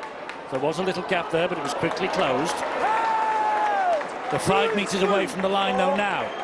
As Cooper plays the ball to Smith, back it comes to Patton. Patton will find Murdoch-Masilla. They go to him regularly down this right-hand side, but so far St Helens have dealt with the threat. Patton will float the kick over the other side of the field now. Flicks off the fingertips, and Ryan Morgan got a boot to it, and it's a goal line dropout. Well, the Saints players were hoping that the referee was going to say a knock on from Warrington. They all up in the air, challenging for it. It goes through them, and eventually Morgan with the right foot puts it over the corner flag. Good job he got a boot to it as well, because Goodwin might have got the touchdown there.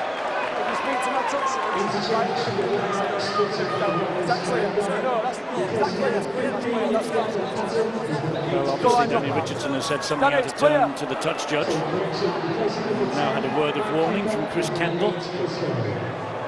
It's a goal line dropout anyway.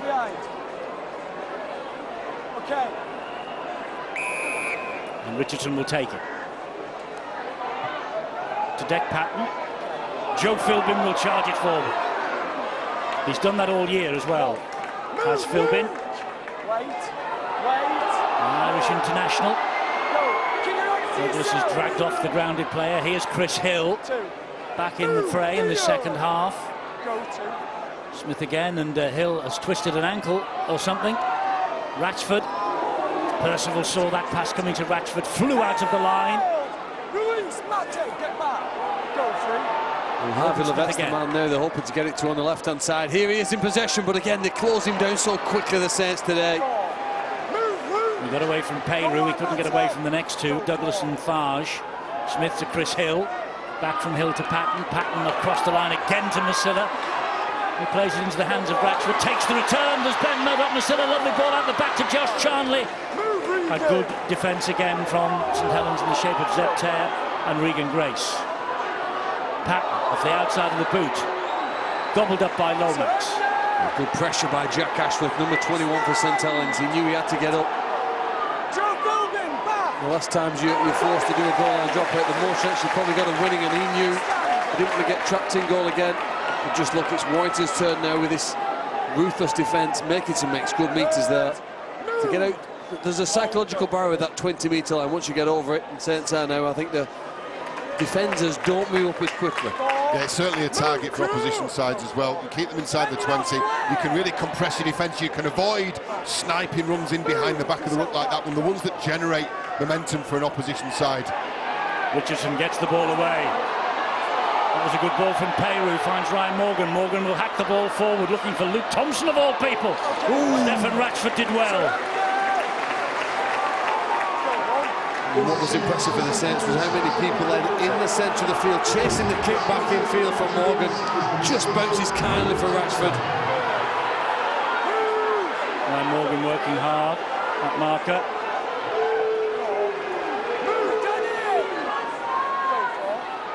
King played the ball.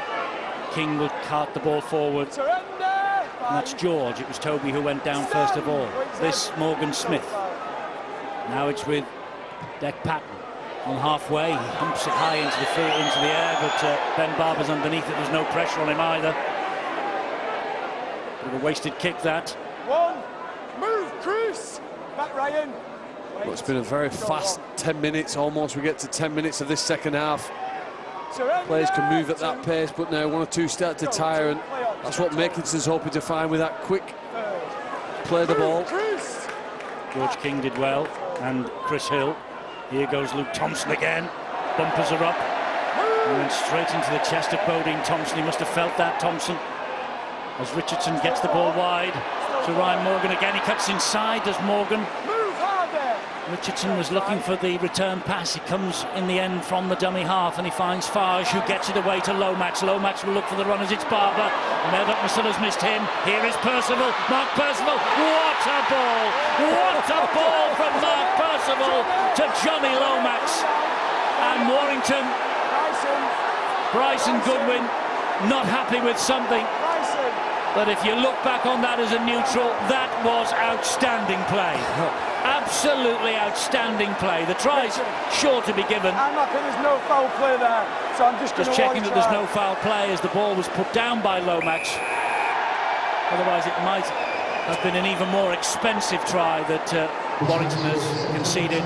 But that was sheer brilliance again from the Saints, and Lomax with his 17th try of the season. Enjoy it again. Yeah, there's quality written all over this play. First of all, the spread on the last. Lomax out to Barber. That's that movement on the catch, his trademark. Percival was shown the outside, and then, boy, there's some cockiness and some arrogance, but some confidence about that ball back on the inside to Johnny Lomax, who follows up. It's that does it, that frees up Percival on the outside. What a ball back on the inside. Great work from Lomax, and that's where all the upset is about. Goodwin in late. Exceptional, that, Phil. 6 great passes out there here to put on possibly 6 more points on the scoreboard. Ben Barber there, look, there's no panic when they get into the attacking situation, and it's the class between the difference. The only difference between the two sides is their class in attack, their ability to offload and probably take a more risk. The Saints side so far taking a risk there, and it's clearly paid off. 17th try of Johnny Lomax's season. 17th try is a career best in the season for the St Helens standoff. And he's just gone through 500 points in Super League with the Saints with that try. Well, I think Bryson Goodwin's a little fortunate. The referee hasn't said anything, as this kick now goes straight between the uprights. Goodwin's fortunate not to be penalised. Dick Patton was fortunate when he tackled Danny Richardson over the sideline. The Wolves need to be careful. I think referees and officials will be watching next week, and then in that playoff situation, late tackles. Well, I hope that you're warming up for this, which is the semi-final Thursday week. St Helens will entertain this Warrington Wolves side. Thursday the 4th of October, 7:30, Sky Sports Arena. And the following night we'll find out who the grand finalists are, because Wigan will play Castleford, same time, same channel, on Friday the 5th. And of course it's all building up to the grand final itself, Old Trafford, October the 13th, a Saturday. And well, that's all I can tell you. We know 2 of the 4 will make it there, and if you want any more information, contact the Rugby Football League. There is their website. You'll find any detail you need, apart from the names of the 2 grand finalists. We'll be able to tell you that at the end of the week after next. Here goes Morgan again, and they've got support either side. There's another 4-pointer on the way here. It'll belong to Danny Richardson. St Helens cut them to ribbons in defence. And they're delighted on the field, and they are thrilled to bits on the terraces. 2 tries in 2 minutes. From 12-6 up at half-time, it's 22-6 and a kick to come. Warrington being put to the sword in the last 120 seconds. Well, we said before the game, there's a psychological war taking place. It's a war that's being won by the side in white shirts. Look, they've just got the players in their own places, and then their ability to convert a break into a try set them apart from the rest of the Super League for so much this season. They've faltered for the last few weeks, but that is the Saints at their very best again. Bang, bang. We'll see you off here now. We're going to score 12 points in just over 2 minutes, and then we're going to make the task even harder, because they were already under pressure, Warrington. But what this does to them psychologically is they stand behind the support of their post, listening to their opposing supporters sing and celebrate. Significant moment here now in the season. Richardson salutes the crowd. And it's a real return to form for St Helens as well. And that man, Danny Richardson, he scored the try. I think he created that as well. I think his snap pass on the outer to Ryan Morgan was a result of spotting Toby King leaving that defensive line on the left edge for the Warrington Wolves. A reactionary play that's resulted in a try 80 metres further down the field. Brilliant stuff. Remember what Wigan did to Warrington at the Magic, and remember what Warrington did to Wigan in the Challenge Cup a few weeks later. So don't be counting your grand final tickets just yet, St Helens. It's fascinating though. This is quality, isn't it, from Ryan Morgan? So much this season people have talked about Mark Percival, the class that they have in the left centre position. He makes that look very easy. I mean, he's travelling at speed, carrying the ball, delivered a great pass. I mean, I remember him sitting there, was it 13th, 14th minute when they had 2 players sent to the sin bin.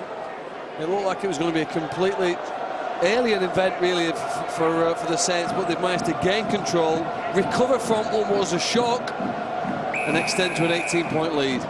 And something else that St Helens should bear in mind, and if you look in the history books, go back to 2005. Do you remember when Hull came here to Warrington? Joey Jones was playing then for the Warrington Wolves. Hull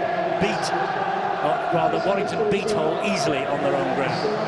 And up at Hull, it was 16 points to 30. The following week, back they came, and Hull won 40 points to 6 in a playoff. So history can sometimes turn itself upside down. And here is Regan Grace, but at the moment Saints are completely dominating this. But it can be turned around very quickly, can't it? It can be. Fortunes in sport. Can Warrington turn this situation around? 18 behind. We know that we've just got to recover here, hold out, and work the way back into it. There's a long time left in the match. Lomax, back it comes to Barber. Barber gives it to Percival again. And Percival is held. And the referee called held this side of the goal line, so he'll play the ball there to Barber. That's Douglas. Lomax again, slides it through side-footed. Well watched by King. Oh, he's had to commit to that as well. It's a difficult skill, that. The grubber kick through, been well cleaned up, and it needed to be picked up cleanly as well. Some respite now, if only for a short period of time, for the Warrington Wolves, and there's a head injury. It's an awkward coming together between Warrington player and Dominic Peyroux. I'm trying to see who that is. That Toby King. Just, I think he slips as he goes down and connects with the knee of Dominic Peyroux. So there'll be a break in play here. Bravery though from King. But 2 tackles gone, and they're very close to their own line. But do you remember that 2005 season, Joey Johns? It was all about him. Warrington went up to Hull, they won easily. Then Hull came back here, and it was all turned around in the playoff. I think this St Helens side have rediscovered a little of that early season form. There's been a wobble lately. There are players wrapped up in cotton wool today. A few stars on the sideline. John Wilkin right at the bottom of your screen. Kyle Amor, James Roby, Louis McCarthy Scarsbrook, all waiting to return to the fray. Some fantastic eyeliner for Kyle Amor as well there. You say, what's he done there? Maybe a broken nose, as you've given him 2 black eyes as he slips here. Oh, there might be a broken nose and 2 black eyes there for Toby King. We'll see him in 2 weeks' time. Yeah, he might have the same look as Kyle Moore. Warrington need to dig themselves out of a hole at present. We know that really when they have Darrell Clark supporting Chris Hill and Mike Cooper, they are a different side. That's their strongest suit. It's the greatest threat that they've got against teams. But without them, what else do they have? Well, we'll find out maybe in a fortnight's time. They've still got Ben Westwood, certainly. Only to get up and play the ball quickly. And the rules state, I think you've got to regain your feet before you put the ball on the ground and play it. This is going to run, dead in goal. Oh, now then, that's interesting. Did that hit the whitewash? Because if it didn't hit the whitewash, that ball wasn't dead when Mike Kinson picked it up. Let's go. 0. Well, the referee and everybody else seemed to want to get on with it that quickly. They knew it was going to go dead. I agree with you. I didn't think it had bounced. Yes, it has. It does, yeah, it does. Tommy Makinson knew what he was doing, even if I didn't. Surrender! St Helens clearly know what they're doing here this afternoon. Their defence have been fantastic. They've frustrated Warrington, and then the selection of when to offload the ball and when to spark forward has been superb. London still hanging on against Salford, the leaders of the qualifiers. 11-4 now. London Broncos leading. 4. And if Widnes beat Toronto after we have finished here, the Cat will be amongst the Pigeons in those qualifiers, if that result stays the same. It follows us, Toronto and Widnes. It's coming up next. Fascinating match and a vital match for Widnes. Here's Barber through a hole. Theo Farge is there. He's got away from a couple, though. You don't need it. Ben Barber doesn't need any help. And Ben Barber, probably here with Tom Johnstone out for the rest of the season at Wakefield, has probably wrapped up the top try scorer in the Super League 2018 title. That's his 25th try of the season. One more than Tom Johnstone of Wakefield. More importantly, St Helens have a 28-6 scoreline here. Try number 25, and Ben Barber will probably win Super League's top try-scoring award in 2018 now. The easy comment to make about all this, they are world-class individual players. Look at the balance, look at the speed, the evasive skills. It is so much more than this with St Helens. It's the lines of running, the execution, the timing of the pass. Lomax is on the outer, he's on his left foot, fires the ball back into Ben Barber. Look at the pass selection and the timing. It's outstanding. Splits the markers, does enough. Theo Farge is involved in there in committing the markers. And Ben Barber, who's coming for some criticism of late for a dip in form, a quite obvious dip in form, he's obviously very pleased with himself there.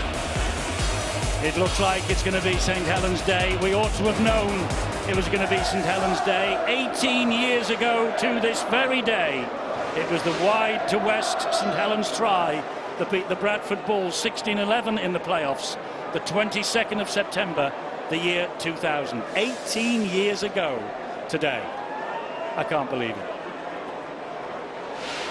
Richardson has missed with the conversion, but it's still 28 points to 6. Well, it's unlikely they're going to need any of that drama in the dying seconds of this match here today. They've got complete control, and the more games you watch now, teams are passing the ball out to the outside, then back to the inside, which was what allowed Ben Barber then, wasn't it, to catch some defenders. And people say about Ben Barber, it's his strength, both in the gym and on the field, that sets him apart from so many others. Ben Westwood's a pretty good defender, and yet he couldn't really make a dent on him when he hit him with all of his weight and strength. Ball tapped back now, they've not given it up here. Eventually, 22 points behind, they decided we're going to contest a restart. Stephen Price was watching on as that restart was taken from his perch high up in the stand opposite. Doesn't show too much emotion. His thoughts, I think, will already be aimed at Thursday week in the semi-final at St Helens. We'll be looking in the next 20 minutes or so at something that he might be able to just switch around and change for that big test to come. Here is Atkins now, just as he did after the Magic Weekend hammering by Wigan, and then a few weeks later Warrington beat Wigan and knocked them out of the cup and nilled them as well, which was a remarkable effort. Here's Mike Cooper, stands, gets the ball away to Patton, running laterally, and now he straightens it up, goes for Richardson, who stands his ground. 5, move, down here! Wait, Luke, wait! Toby King waits, assesses the situation both ways, comes into centre field, finds Harvey Levette. This is a long high kick looking for Charnley. Charnley palms it down to Atkins. Atkins drops the ball under pressure from Regan Grace. Well, you go away from this match at the end and remember the spectacular tries, and several of them that St Helens have scored, as you see the Salford side get a little closer to London. But St Helens' defence was frustrated and denied Warrington so many chances. Now they conceded a penalty, but it's another mark of the frustration. You go back to that victory of Warrington over Wigan. I think it was arguably Tyrone Roberts' greatest game in a Warrington shirt. Now they'll be hoping that he passes any head injury assessment, any tests or checks that they do on the knock that he took in this game, because they'll certainly need him in 2 weeks' time. I think he might struggle for next week, but he should be okay for the semi-final, shouldn't he? I hope so. Ryan Atkins, 10 metres! Well, Warrington have previously won all 3 in the Super 8s here at home, and they're unbeaten in front of their own fans in the last 5. Last time they were dropping a point was when they were held 22-all by the Catalan Dragons here. 4, move, Harvey! Go 4. That was way back in July So they've been fed on a diet of success, the Warrington supporters lately, on this ground, the Halliwell Jones Stadium. This is Lomax. Oh, he's gone inside Hill. Here they come again. Lomax gets the ball away, picked up by Morgan Knowles off the ground. Oh, and it's a gift. It is a gift almost for Toby King. And it was an important tackle that was made. That's a penalty though, because Ryan Morgan couldn't get out of the way. Well, for a moment you got the sense there was another spectacular St Helens try coming along. They cut them up so easily in the middle, didn't they, on the last player. Lomax charging downfield, but couldn't find enough support out on that right-hand side. Patton just drops the pass off to Philbin. Do you get the sense that Warrington have waved the white flag here now today, and they too are thinking about next week and the week after? No, it's a very difficult one for them. I was just thinking to myself, maybe not. Here's Charnley. Tries to go inside Regan Grace, who's done a pretty good job defensively today down this left-hand side for Saints, Regan Grace. Just thinking to myself, which is a bad thing to do as a commentator, isn't it? But well, if you think to yourself and then tell everyone what you're thinking about, yes. Well, there we go. I'm going to give it a try very quickly. What damage this has potentially done to Warrington Wolves' confidence, because yes, it means nothing in terms of who meets who and when in the semi-final in a fortnight's time, but it does in terms of that psychological edge, what we've been discussing all afternoon. And first blow landed by St Helens. How will they react? How will they respond? If they don't score again, they might get PTSD here, because they've been embarrassed. They've scored against 11 men so far, but can't find a way through this St Helens defence. Well, the Saints have been the most consistent side all year. They made their feelings known with a 46-6 win against Castleford in round 1. That was the first of a 5-match winning sequence at the start of the campaign, and they've never looked back from that day, really. This is Chris Hill now, smuggles the ball back to Cooper.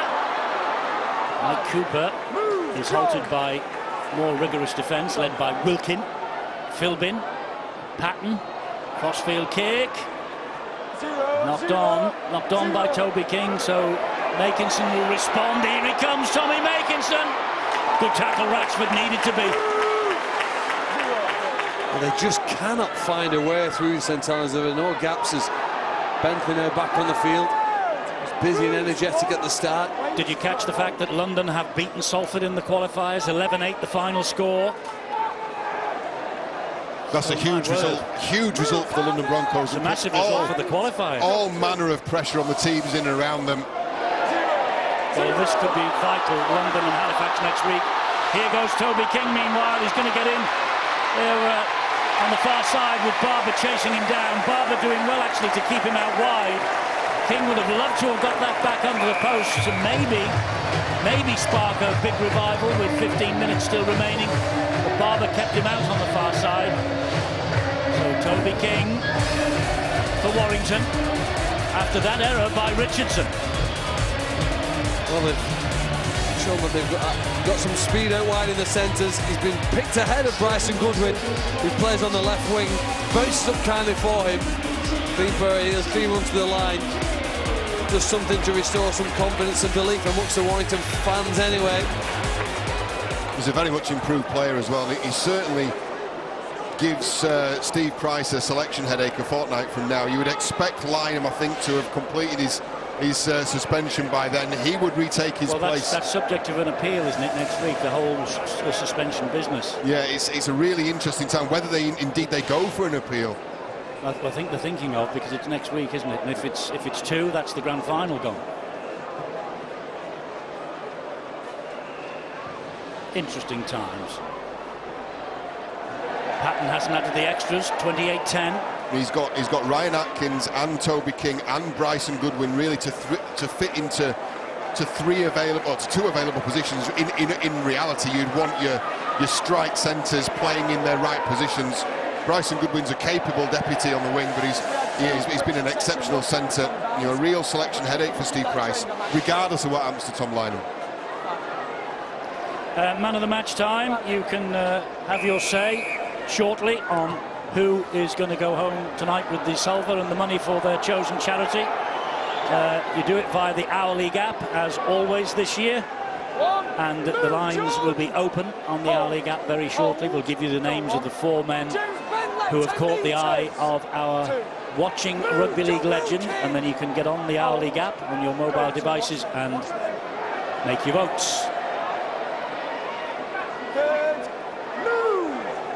Well, a strong finish is essential now for Warrington. They'll not be strong enough probably to win this, but Ryan Atkins, of course. Oh, no, he's through the line. Yes, and away he goes, long striding. He's got Patton with him, he's got Ratchford with him.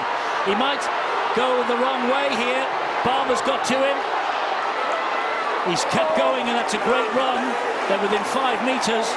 It has slipped the pass to the left-hand side, and they were over under the post with Patton. As it is, Patton fires the pass to Livette. And here is George King. And he runs the ball in. He'll play the ball to Smith. It's Patton again. Saints defence is Marshall. Charnley is underneath this. No! Does he get the ball down, or has he dropped it? Charnley has stayed on the deck. And by the sound of things, they've got no try on the field. I've got no try. Well, it looked to the naked eye as though Charnley had actually knocked on, didn't he? Got up above Grace. But I think his hands hit the ball forward. It was my first viewing from this position, about 50-60 metres away. They slowed it right down to try and see. Well, you can't see in that shot whether he's behind. He probably was, yes, as they bring it wider. But he seems to lose possession before he puts it on the ground. Great catch. Does it come out? I think it's out there, that place, isn't it? There's actually Regan Grace's left arm involved in this that may well have forced that ball loose, or at the very least frustrated Charnley's attempted catch and put down. Looks like a knock on in the in-goal area, doesn't it? Rather than in the field of play, which will alter how we restart the game. Tries denied by Phil Bentham. Start with a tap on the 20-metre line rather than play the ball just 10 metres out. Caught it well, but you're right, John. It's that left arm, the left trailing arm of Regan Grace that just did enough. 2 really significant defensive contributions for the man with the ball. Again, you know, electric and yardage meter maker for St Helens. But remember that crucial tackle in the first half on Charnley, his opposite number, and then again there, which has denied a likely try, albeit probably in vain this afternoon for Warrington Wolves. Westwood is fighting for the ball, but Saints get rid of it under pressure.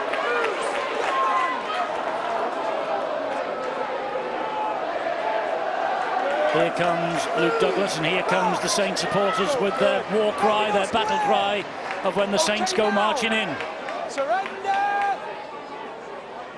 Remember, traditionally and more often than not, the top 2 do make it to Old Trafford, but Warrington and Castleford will have lots to say about that in the semi-final the week after next. One kick from Lomax, and Charnley will be under this. You know, going back just a few moments ago, that break by Ryan Atkins was significant. We hadn't seen a lot of him from an attack. We haven't seen a lot of threats from Warrington attack, but he managed to cut through the Saints line. St Helens again denied the try, but they need more attacking threats. Goodwin now attempts to provide that with a bullocking run in the centre of the field. Ratchford takes the ball forward. And here is a penalty against Warrington. Right, that's a really literal interpretation of what's got. I've seen referees before acknowledging that someone like Ratchford hasn't heard the held call and just asking to play the ball again. That's a more common sense approach. That's a really literal interpretation of that rule. That's a big change, because that has just been said, go back and play the ball, because you didn't. But I agree with that, because that to me is playing to the rules, John, rather than playing to made-up rules for under-7s. Well, it's a full house for Saints as possible man of the match contenders. Percival, Grace, Lomax, Barber. I don't think any of us would argue with any of those choices. You can have your say now via the hourly gap. I'd say where's Danny Richardson? I'd say that. He's had an outstanding game. Only before names. Only before. And in answer to your question, he's just wandering up behind this drive-in from Luke Douglas.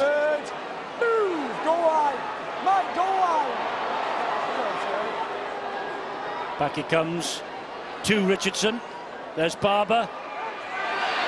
And no way through for Ryan Morgan. Toby King and Harvey Livette saw to that. Makinson, backing himself, goes down, tackle number 5. There's Wilkin, back it comes to Barber with space. He saunters towards the Warrington defence, then he picks up pace, away from 4 or 5, dumps the ball over the top. Knowles finds Makinson. Makinson flings the ball back wildly. Knocked on though by Wilkin. Wilkin says, I was facing my own line, so it wasn't a knock on. Chris Kendall says, oh yes it was. They've tried the spectacular again. Does the ball go forward into his body? It's a fumble. It's a fumble these days. It's a knock on. It's a respite for Warrington anyway. 9 minutes to go. Get close, please, John. Wait. Off we go, Chris. Well, the Wolves here now looking. Chris Hill pretending to play the ball. I don't think they're allowed to do that either in the rules. See Ryan Atkins coming back in to get more involved. You know, he's missed the last part of this season. He's a potential game winner in the big matches. He has got the knack of getting over the line. Getting the ball down and scoring, though, is what they need to do with him more often. Goodwin now again charging forward.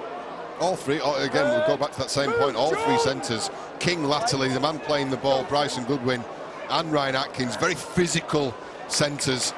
Nice movement there from Warrington. Really difficult to put down. And it's and exceptional foils for people like Stephen Ratchford as well. Maybe affords them that extra metre on the ball because defensive lines know what a threat those three quarters are. That's the framework for Warrington's success in 2 weeks' time. There's a bit of push and shove going on.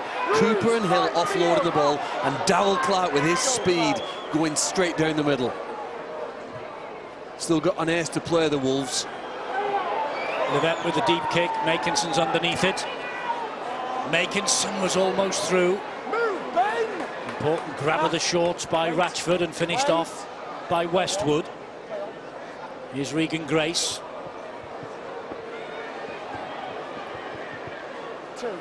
Move, Chris! Wait back! No. Richardson. Percival. Good effort in defence this from Warrington with the game gone. Morgan Smith almost conceding a penalty. Here goes Matty Lees again. Move, George! 10 metres.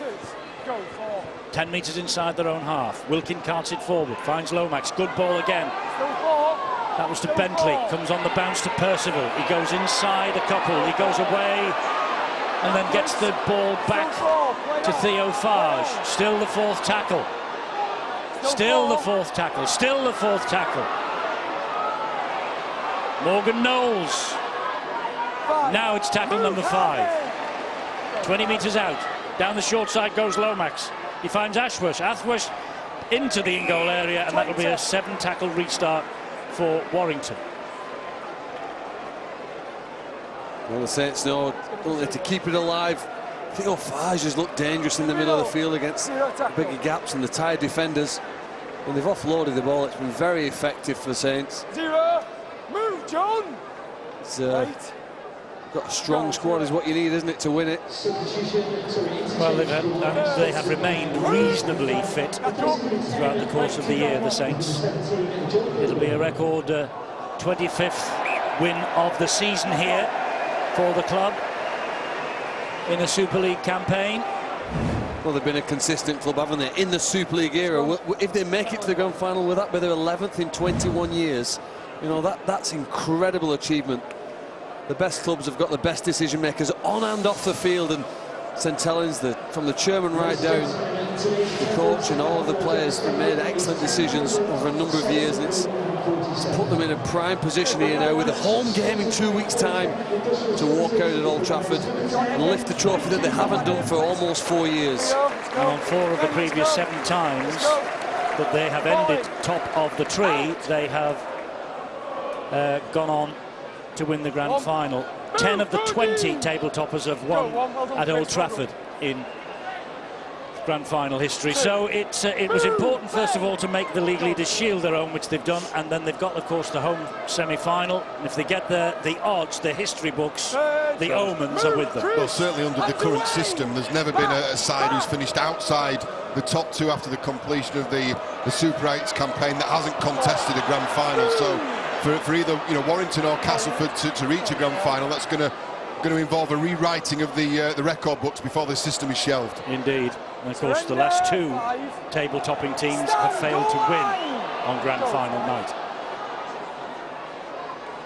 We all look for little nuances and little bits of pieces of history. And here is a little bit more history for Ben Barber. It's his second try today. He just tiptoed through the Warrington defence. And he has put the issue well and truly beyond doubt. And I doubt that he will be caught at the top of the Super League try-scoring charts now. 26 for the season.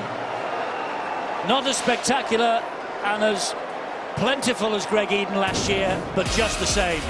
He's come back with a bang. And just as important as well for this St Helens side. What a signing he was the middle of last year. Remember seeing him at the Magic Weekend, and we were trying to second-guess which club he was going to be joining. Well, it was the St Helens, and they have been major beneficiaries. One of the global rugby talents. He's had an admittedly a lulling form midway through this season, but boy, he is electric at his best. And if this is the final year that St Helens get to see Ben Barber in that famous red V, then they'll all be saying, let that be at a grand final, and let that be watching this man do what he does best. Well, as you say, we were discussing where he would be ending up last year's Magic Weekend, and we're all debating and wondering and scratching our heads where he'll be in 2019. Will he be at the Saints, do you think, as Richardson plunks 2 more points on the scoreboard for St Helens? Well, the rumours a long time ago were initially a return to Cronulla. The more recent rumours surrounding this man have been up to North Queensland, with some kind of convoluted player swap going on in 2020 as a knock-on effect of that. I think St Helens will do very well to retain his services, but look, the other fans, they're cheering what's happening today, and that's another fantastic team performance with a sprinkling of superb individual talent. Well, they've knocked so many of their opponents out this year, not with punches, but with passes. And if you look at the try they just showed, short passes, don't need to be long, spectacular ones, having enough players in the right position, and they've proved, haven't they, there with that attacking threat here, knocked down, wanting to get the ball back again, and Levette goes on. But the passing game, no team has thrown more passes in matches this season than the Saints, and they've done it to great effect. Well, Stephen Price will look back at the earlier matches, I say, this season, where his team were put to the sword by Wigan at the Magic, and he came back and he engineered that 23-0 victory in the Cup. It's a similar situation he's got to come back from this time round. He's got to try and do same again in a fortnight, but this time at St Helens. He has here, he's open now again though. Just look at the defence. The decision-making from the wide defenders at St Helens, the wingers and the centres, has been first class today. If I give Warrington fans some hope for that semi-final, and they will have confidence in their team. Good hands, Bryson Goodwin. Oh, a spectacular leap. And it's going to be checked. It's going to be checked by Chris Campbell. It's another decision upstairs for Phil Bentham. Tackle 3. I've got to try. Well, Bryson Goodwin's finish there is acrobatic. It's what we've become accustomed to, isn't it, from wingmen in the modern game. And he's a centre playing on the wing. Nothing wrong with that. And he's actually shifted it. Oh. He's actually shifted that from his left arm to his right arm, counterintuitively, to make sure that he's got a chance of getting that down. And he has got it down, but it's on the line. Is there no contact? Does the first part of the ball hit the ground first, probably before it hits the line, Eddie? I give that a try. On that frame there, I give that a try. I think it is a try. It's a shame, isn't it? It's so spectacular that it won't really make much difference here today.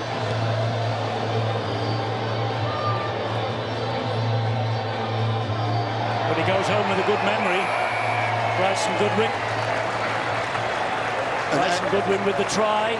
It is consolation and nothing else, but it's his 12th touchdown of the season. And it is consolation. And to complete the point I was making before, as Deck Patton attempts, slips and misses the conversion, is that the Warrington Wolves, I think the returning Darryl Clark, and this is a big statement to make, has more of an impact on the Warrington Wolves these days than James Roby does on St Helens. Now, that's not to undersell what James Roby does for St Helens. I think the Warrington Wolves really suffer when Darryl Clark's not playing in the hooking position for them.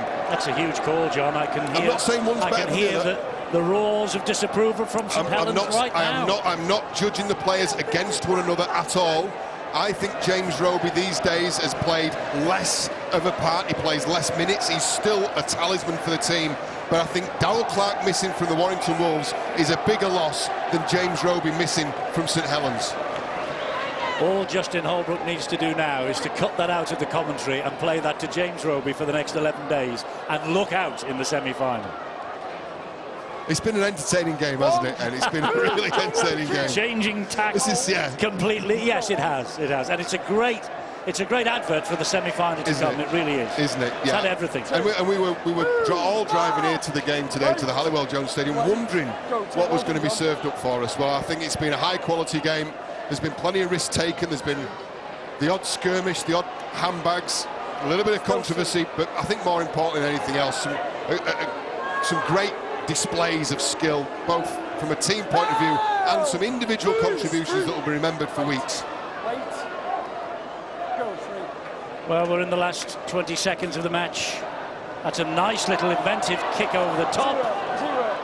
Ratchford couldn't take it in. It's zero tackle. Here's Jack Ashworth.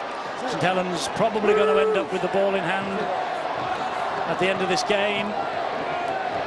Richardson's kick is palmed out and over the line on the far side by Bryson Goodwin. There goes the final siren, and Justin Holbrook's 50th match in charge of St Helens has ended in victory. They were 12-6 up at half-time. They kicked on with 2 tries in 2 minutes at the start of the second half from Lomax and Richardson, and then we got 2 from Ben Barber, one on the 57th minute, one on the 76th.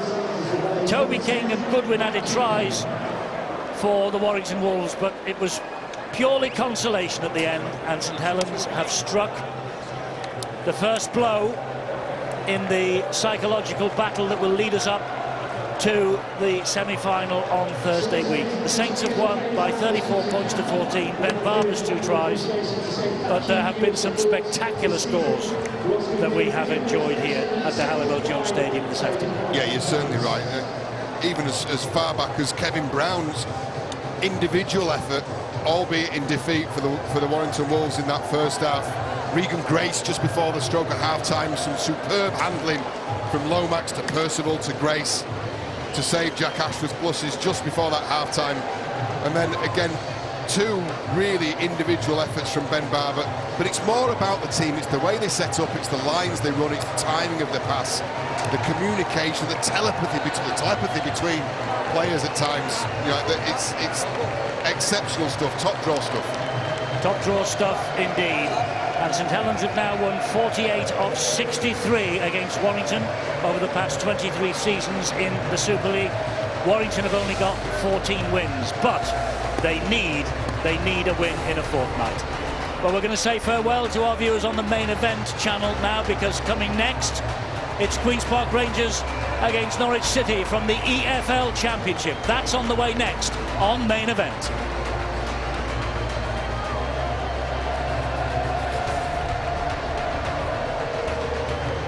And here on Sky Sports Arena, we continue to look back on this match that St Helens have won. We knew that the 4 contenders for the Man of the Match award on the hourly gap were all with the red V on their jerseys, and there he is. Johnny Lomax is Man of the Match here, the Betfred Man of the Match after Warrington Saints, and he's talking to Angela. There's your silver salver, Johnny.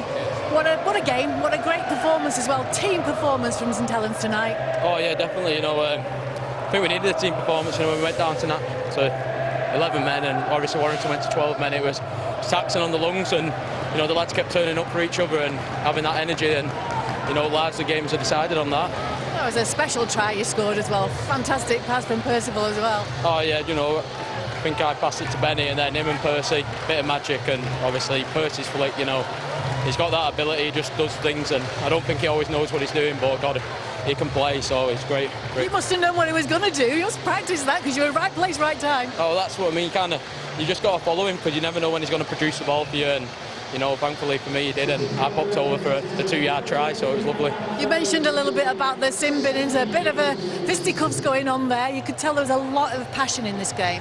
Oh, definitely. You know, it's at the end of the day, it's a local derby, isn't it? And you know, I'm sure it'll be no different in 2 weeks' time. That you know, there'll just be that bit more added pressure, and you know, maybe that bit more passion. It'd be difficult to match that, but you know, it's a great game, and you know, it was a game that could have gone either way when it was a bit in the balance. And you know, thankfully for us, we got 2 quick-fire tries, and you know, that kind of sealed the game for us. Well, it was Saints at the best, and there you go, £250 to the charity of your choice. Where's it going to go? Cheers. It'll go to Run With George, please. It's linked to All the Hay. So. That's brilliant. Thanks, Johnny. Congratulations. Thank you very much. We've got your teammate now, Ben Barber. He's shaking hands as people go off the pitch. Come on in, Benny. Another 2 tries for you. The magic is back. Oh, yeah, it's finally good to get one again. Yeah, it's been a tough couple of weeks, months for myself, but look, it was a great effort from the boys today. We came here with a job to do. We spoke about finishing off. This games really don't mean anything, you could say that, but we wanted to prove a point today. Unfortunately, they lost their halves before half-time, and look, credit to the boys, we come out and went on with the second half. What does this tell us about what you're going to expect in 2 weeks' time? Yeah, look, I guess we're building. Obviously now we've got them guys in 2 weeks now, and look, we had some guys, still some important guys sitting on the sideline today, and it was important just to keep this roll on and keep working hard.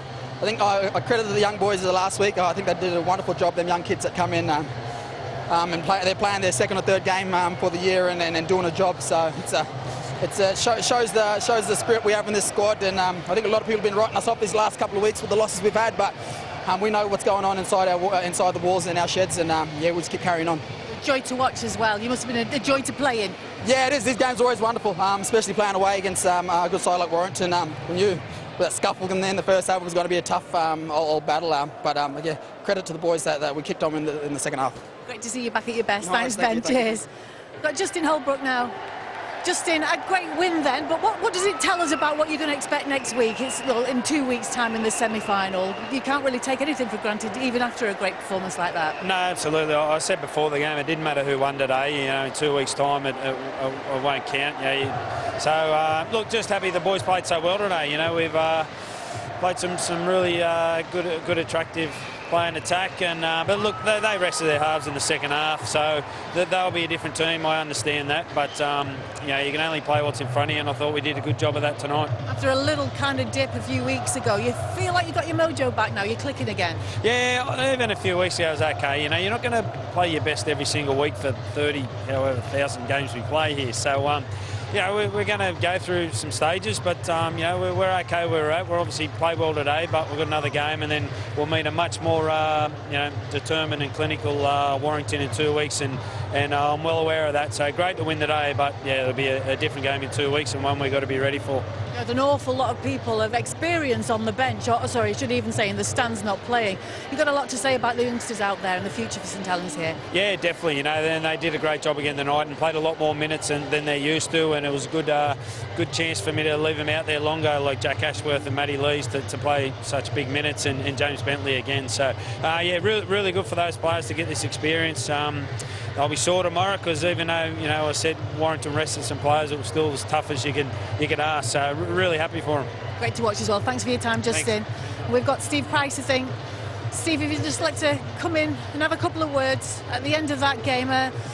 You had a bit of a crisis there with Tyrone Roberts being injured, and then I think your plan always was to rest Kevin Brown, so I had to change in your halves there. Yeah, it wasn't the plan to rest Kev Brown. It's unfortunate we lost both halves. I think it was around 12-minute mark, I think it was, not early in the game. So, yeah, it sure was all out of whack, and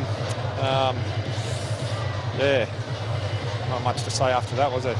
But watching up there, you learned a lot about their lines, their execution, the precision, their timing. Lots to learn for next time you play them in a couple of weeks.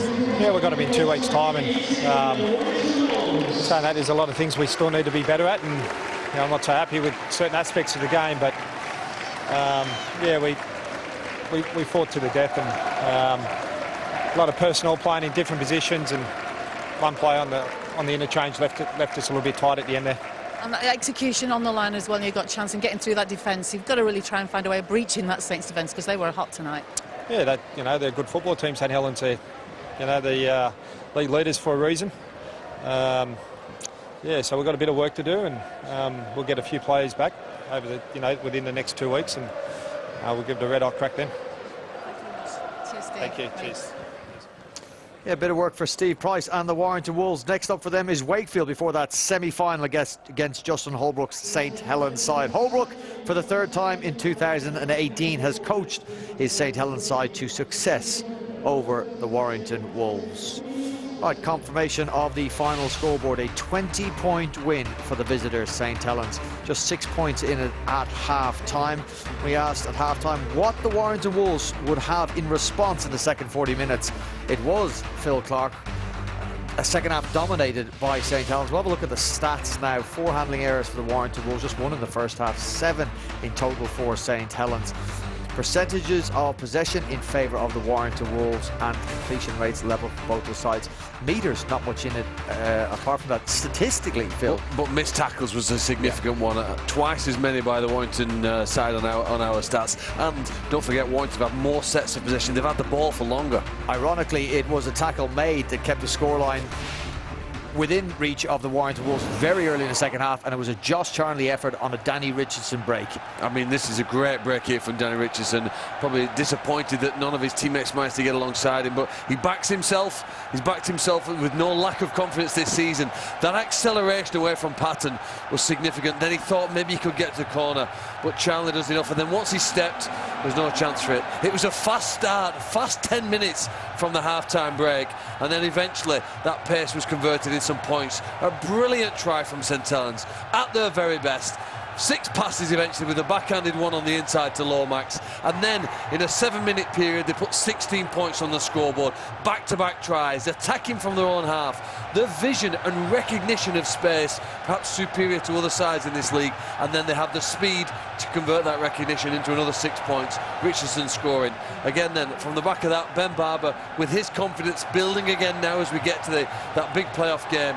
Powerful in the tackle. Yeah, his 25th of the season, that made it 28-6. Toby King then scores to make it 28-10. That was an unconverted try for the Warrington Wolves. Ben Barber then with try number 26 of the season. Before that, they went to the video ref again, didn't they? Denied a try there from Josh Charnley. That was 67 minutes into the game. It might have made it a little more dramatic, but Ben Barber's ability then with that inside pass, they've done it a lot this afternoon. Ball back to the inside, and John Wilkin gives quick ball to the best player they've got.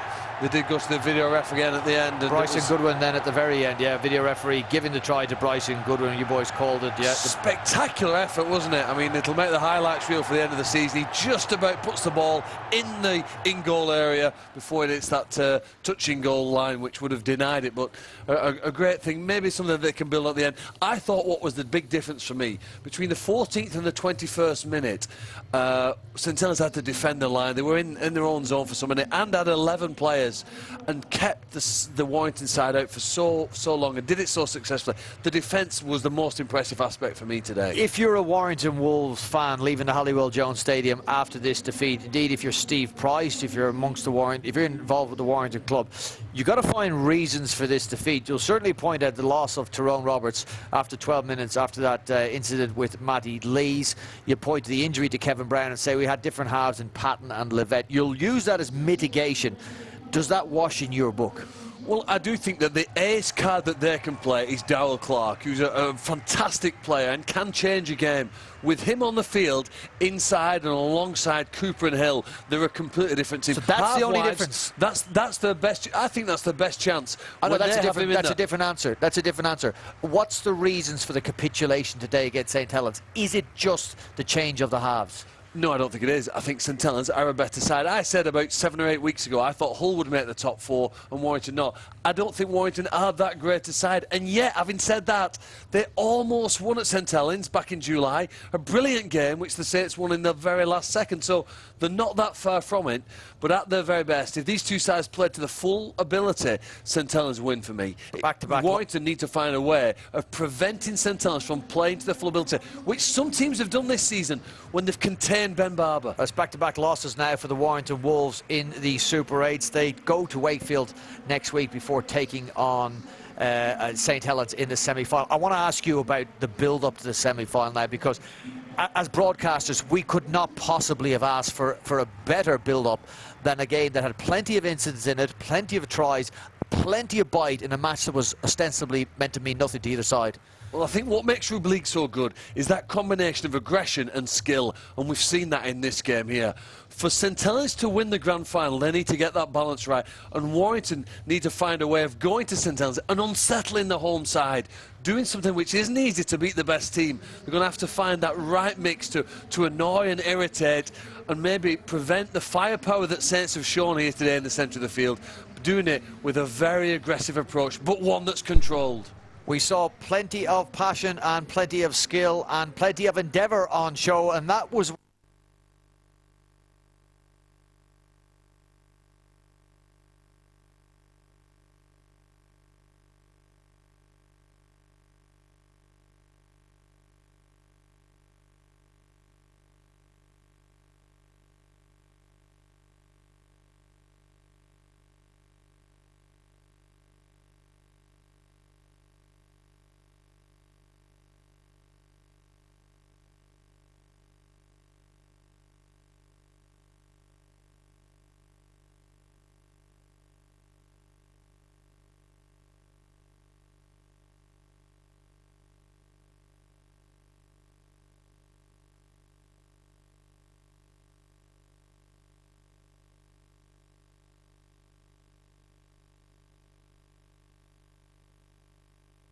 Line rental.